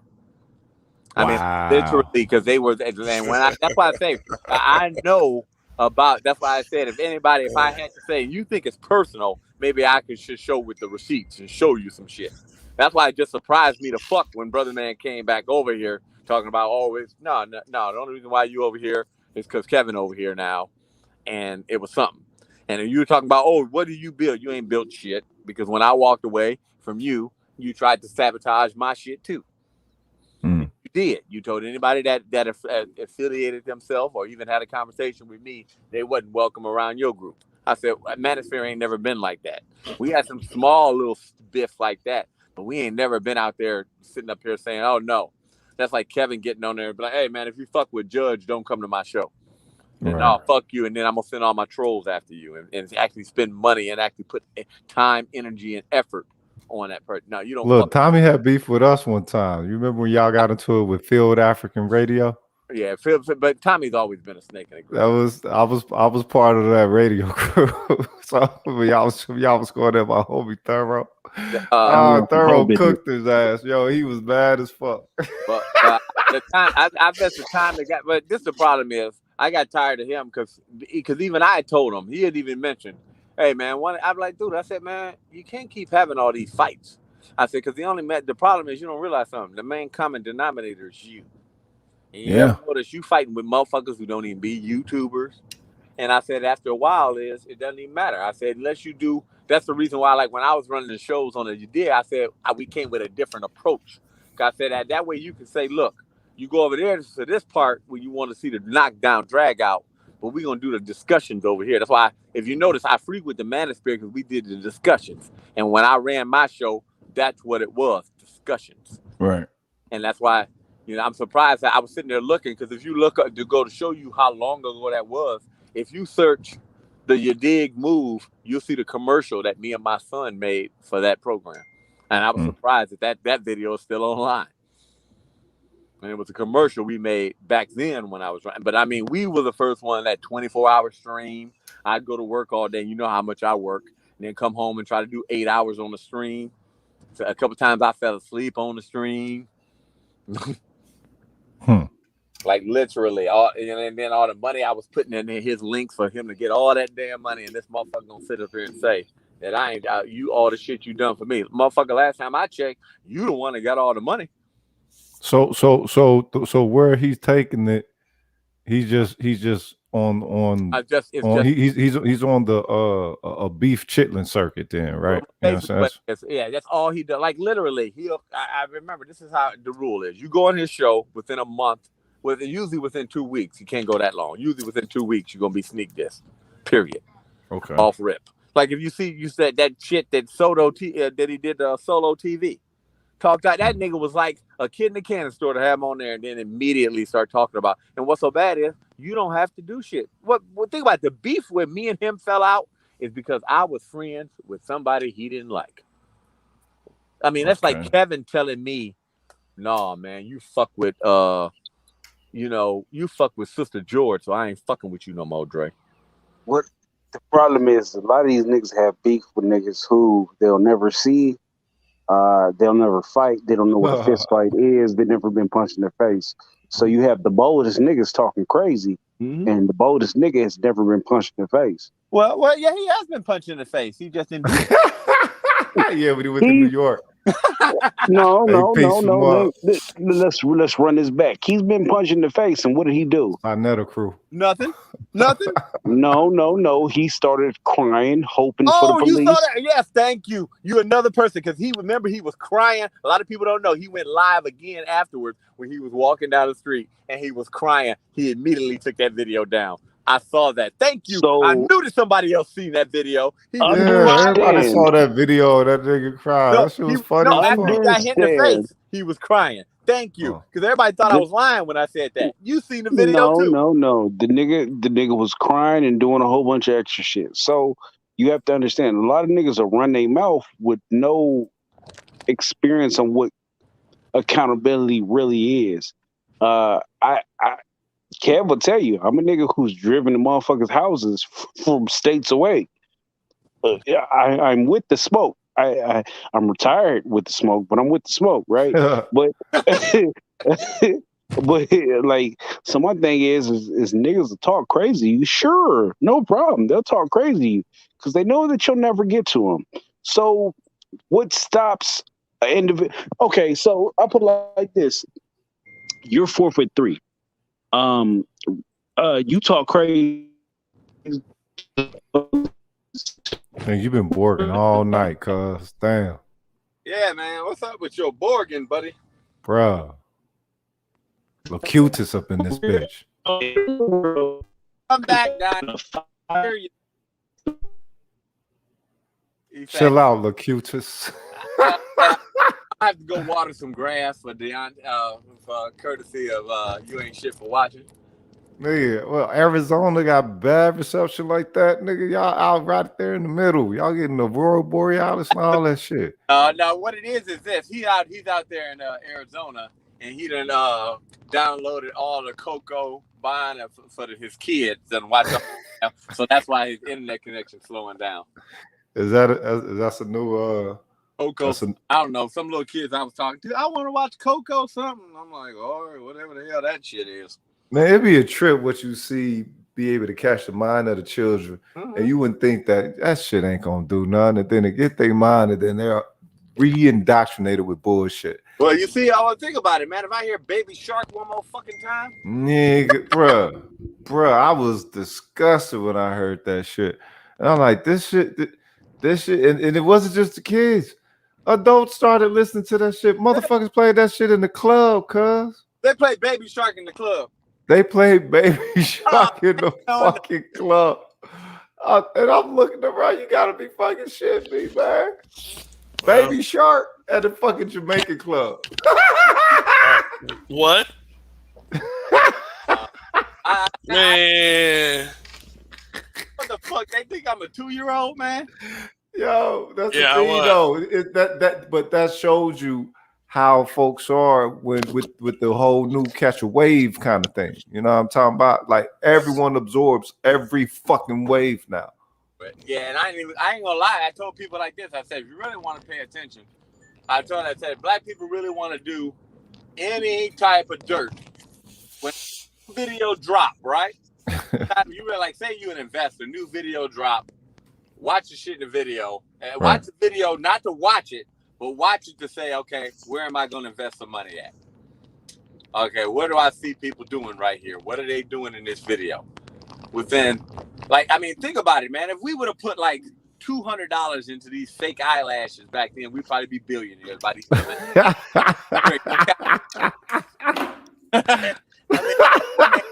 What's so bad is I see women, they be looking like shit. Yeah. Still got them caterpillars on. I'm like, what the fuck, man? And we'll pay some money for that shit. It's a trip, man. The thing is, what we're doing is overthinking it, and we don't even think that we're overthinking it. But it really. I feel like this is right. That's the problem with having a brain. Okay, let me see. Because going to when you watch TV or when you sit there at the mall, just be look and be like, these are dumbass motherfuckers. Right. I make money off of them, and that's all you. That's how you got to dumb it down to that. These motherfuckers are dumb as fuck. Yeah. How can I move some money right in here? Maybe do it for 4 months' time because the fads come and go. But then the thing you gotta actually be able to damn near get in the mind of an idiot, and that ain't an easy thing to do because some of the fuck. Cause I used to tell them, I said, like when I watch all these rappers buy the diamonds and shit, I'm like, well, you realize you buying the diamonds. And y'all making all these pieces out of these bullshit diamonds that we use for drill. Right. I mean, you realize that Bart Simpson and shit. We co-bought with that type of dust from them diamonds because they wasn't worth shit. So that way, when I'm sitting here cutting them piece of metal at work, it can cut through easier. I said, you realize that's the shit that you was used for first, and now all of a sudden you see dummies buying shit for 100 and something thousand made of that shit. Yeah. I'm like, who? I mean, for real. I'm sitting there thinking to myself, what? Do you realize that's the coating that they put on the damn blade for my grinder? I mean, think about it. I use this shit to cut cement. Right. Well, goddamn.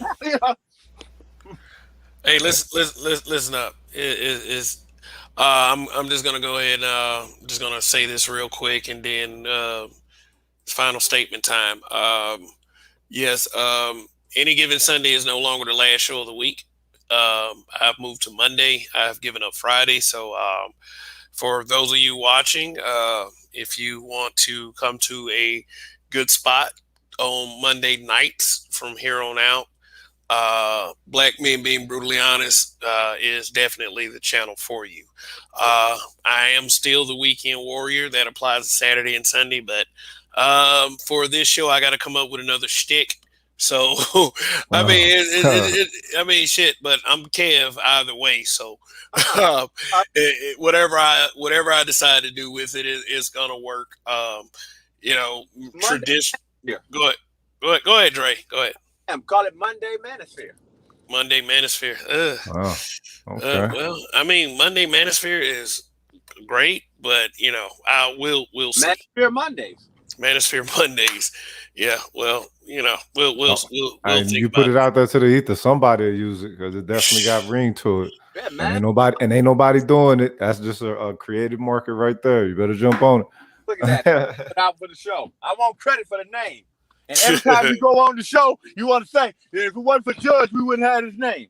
Okay, I'm going to do that, and I'm going to make videos talking about you because you didn't answer an email in time, and I made up the name. Yeah. Isn't that weird though? Not just for that guy, but for any of these guys to make broadcasts repeatedly about a certain individual or a group, like it's supposed to matter more with each broadcast instead of you just looking like a little dumb hater. But you know, that's the nature of stupidity right there. It's not supposed to be surprising, you know. But final statements, gentlemen. All right, I'll go. Long live the Bishop Line Steppers. Appreciate the sharpening brothers. Appreciate the hospitality, Kev. When it comes to all right, so when it comes to anybody putting us down and showing up with misandric context towards viewing our worth, you got fighters. Right, you got fighters. You got Kev fighting for the space, but also you got fighters and you know what I'm saying, Dr. Gigi, you know what I'm saying, you got fighters in T.S.I. Johnson, you know what I'm saying, Dr. O'Neill. You know what I mean? There are fighters, but the thing is, it must come from a perspective of seeking to preserve and deeper in worthing the value of Black men. And that can't be just a soul unto yourself thing. That's not how it works. You know what I'm saying? A lot of some brothers like to act like that. You're not viewed as a general perspective of what I'm saying, the reality of society dealing with a brother. And you are. You know what I'm saying? They count you as any other brother. So it's like, well, why not? You know what I'm saying? Be together on some Voltron shit. And in the aspect of speaking of the space, why not create a council within it so that those who are entering it and profiting from it? I mean, you know what I'm saying? You got foreigners profiting from the space more than cats who are, original plank owners. You know what I'm saying? So the thing is, there is some enrichment here. The fact that, KS took off how he did, that's going to bring people. That's going to bring people who got a lot of connections and who might not even who might understand how to refine the rhetoric of the space even more so, and disperse that shit amongst a cabal of their own. The thing is, it's supposed to operate off of integrity, and anything that operates off of integrity is going to be deeply charged. With truth, potent with truth. You know what I'm saying? What's the difference between 21 milligrams and 800 milligrams? Come on. You know what I'm saying? We got to stop selling ourselves short. And I am of the mind state that this definitely is something that is to be protected and exalted. Real talk. On that level, take care of yourself, be safe, be strong. And as always, don't get that motherfucking vaccine. Don't vax nothing the fuck up. Fuck Juvenile, Mia, and motherfucking Manny. You know what I'm saying? Man, but that was the Cash Money No Limit collab that oh my god, cuz that shit hurts my heart, cuz it really my chest started hurting looking at that shit. At first I thought it was a fake parody like somebody made. I didn't know that they actually went, That shit's been happening since Obama, dog. It's like literal idiocracy, bizarro world now. But yeah, I'll holler at y'all, man. All right, Rogish, appreciate you. Get Donnie back here, huh? Yeah, Donnie slipped back in. All right. You got to go ahead. I know he probably got his hands full with that little toddler over there. Hell no, that nigga be asleep at 7. Using all his internet connection, downloading all Coco Mimi and all that other shit. Yeah, but Donnie, we in the final statements, man. It's been 3.5 hours. Man, let me say this. Kev has been an OG since day one. Kev. Damn, they got him again. Got him again. Oh shit! That man sounded like he was saying some profound stuff too, man. What's so bad is, Can look, you hear me now? Yeah, I can get you. We get you now. All right. Listen, Kev brought me to the group that he created, Black Men Being Brutally Honest. I made it pop, but really, Kev is the architecture of this motherfucker. Kev is one of the motherfuckers who sit sight unseen and architect a situation. If y'all not listening to Kev, y'all is fucking up. Kev is a leader. He don't like to admit. He don't like to put himself in a position. Kev is the leader. So y'all need to get with Kev's program, listen to this shit. He's a weekend warrior for a reason. This nigga's got some shit to say. Follow, listen, like, subscribe. Holla at me later. And that is Donnie of YAS4W. We were just over there before we were over here. I have it in my community tab. Please go over there and hit that subscribe button. We're trying to get our boy over to 1,000 subs. Let's help him out. So, you know, I will help anyone that I feel like is a benefit to Black male thought. Because although the manosphere is in existence, it's bigger than the manosphere. And we, as the habitual line steppers, we come here with greater purpose, as I had displayed on the screen. So long live the habitual line steppers. So Dre, go ahead. well, we appreciate your time and your energy and effort that you put into the streams, Kevin. We want to just say thank you. You know, I can't always roll through. I hate to say, because lately I just don't have the energy. But I appreciate that. It's nice knowing that I know that the streams will continue even if I'm not around. And Manosphere is right. We do need to hold certain people accountable. And I will say this. If we don't stand up, we really do need to stand up and form like Voltron to protect this space and to protect whatever's going on here. Because unfortunately, I believe if they get this space to fall, that could be a nail in the coffin for us. All right, gotta go. All right, Judge. Well, thank you for your words, and it's always a honor and a privilege to have different perspectives of Black men over here on this channel, and I have to understand this. That is the intention of Black Men Being Brutally Honest, to bring different perspectives of Black men together to have these kinds of conversations that need to be had. And this ain't really the easiest. These aren't the easiest things to say. And there is no correct way to say these things, but I'm not here to, you know, say it in a correct way for you. I'm going to give you the information as it is. And although people may be dissatisfied with the way Black men deliver our messages sometimes, it's gotten to that point. You want us to lead, yet you have a problem with the way we do it.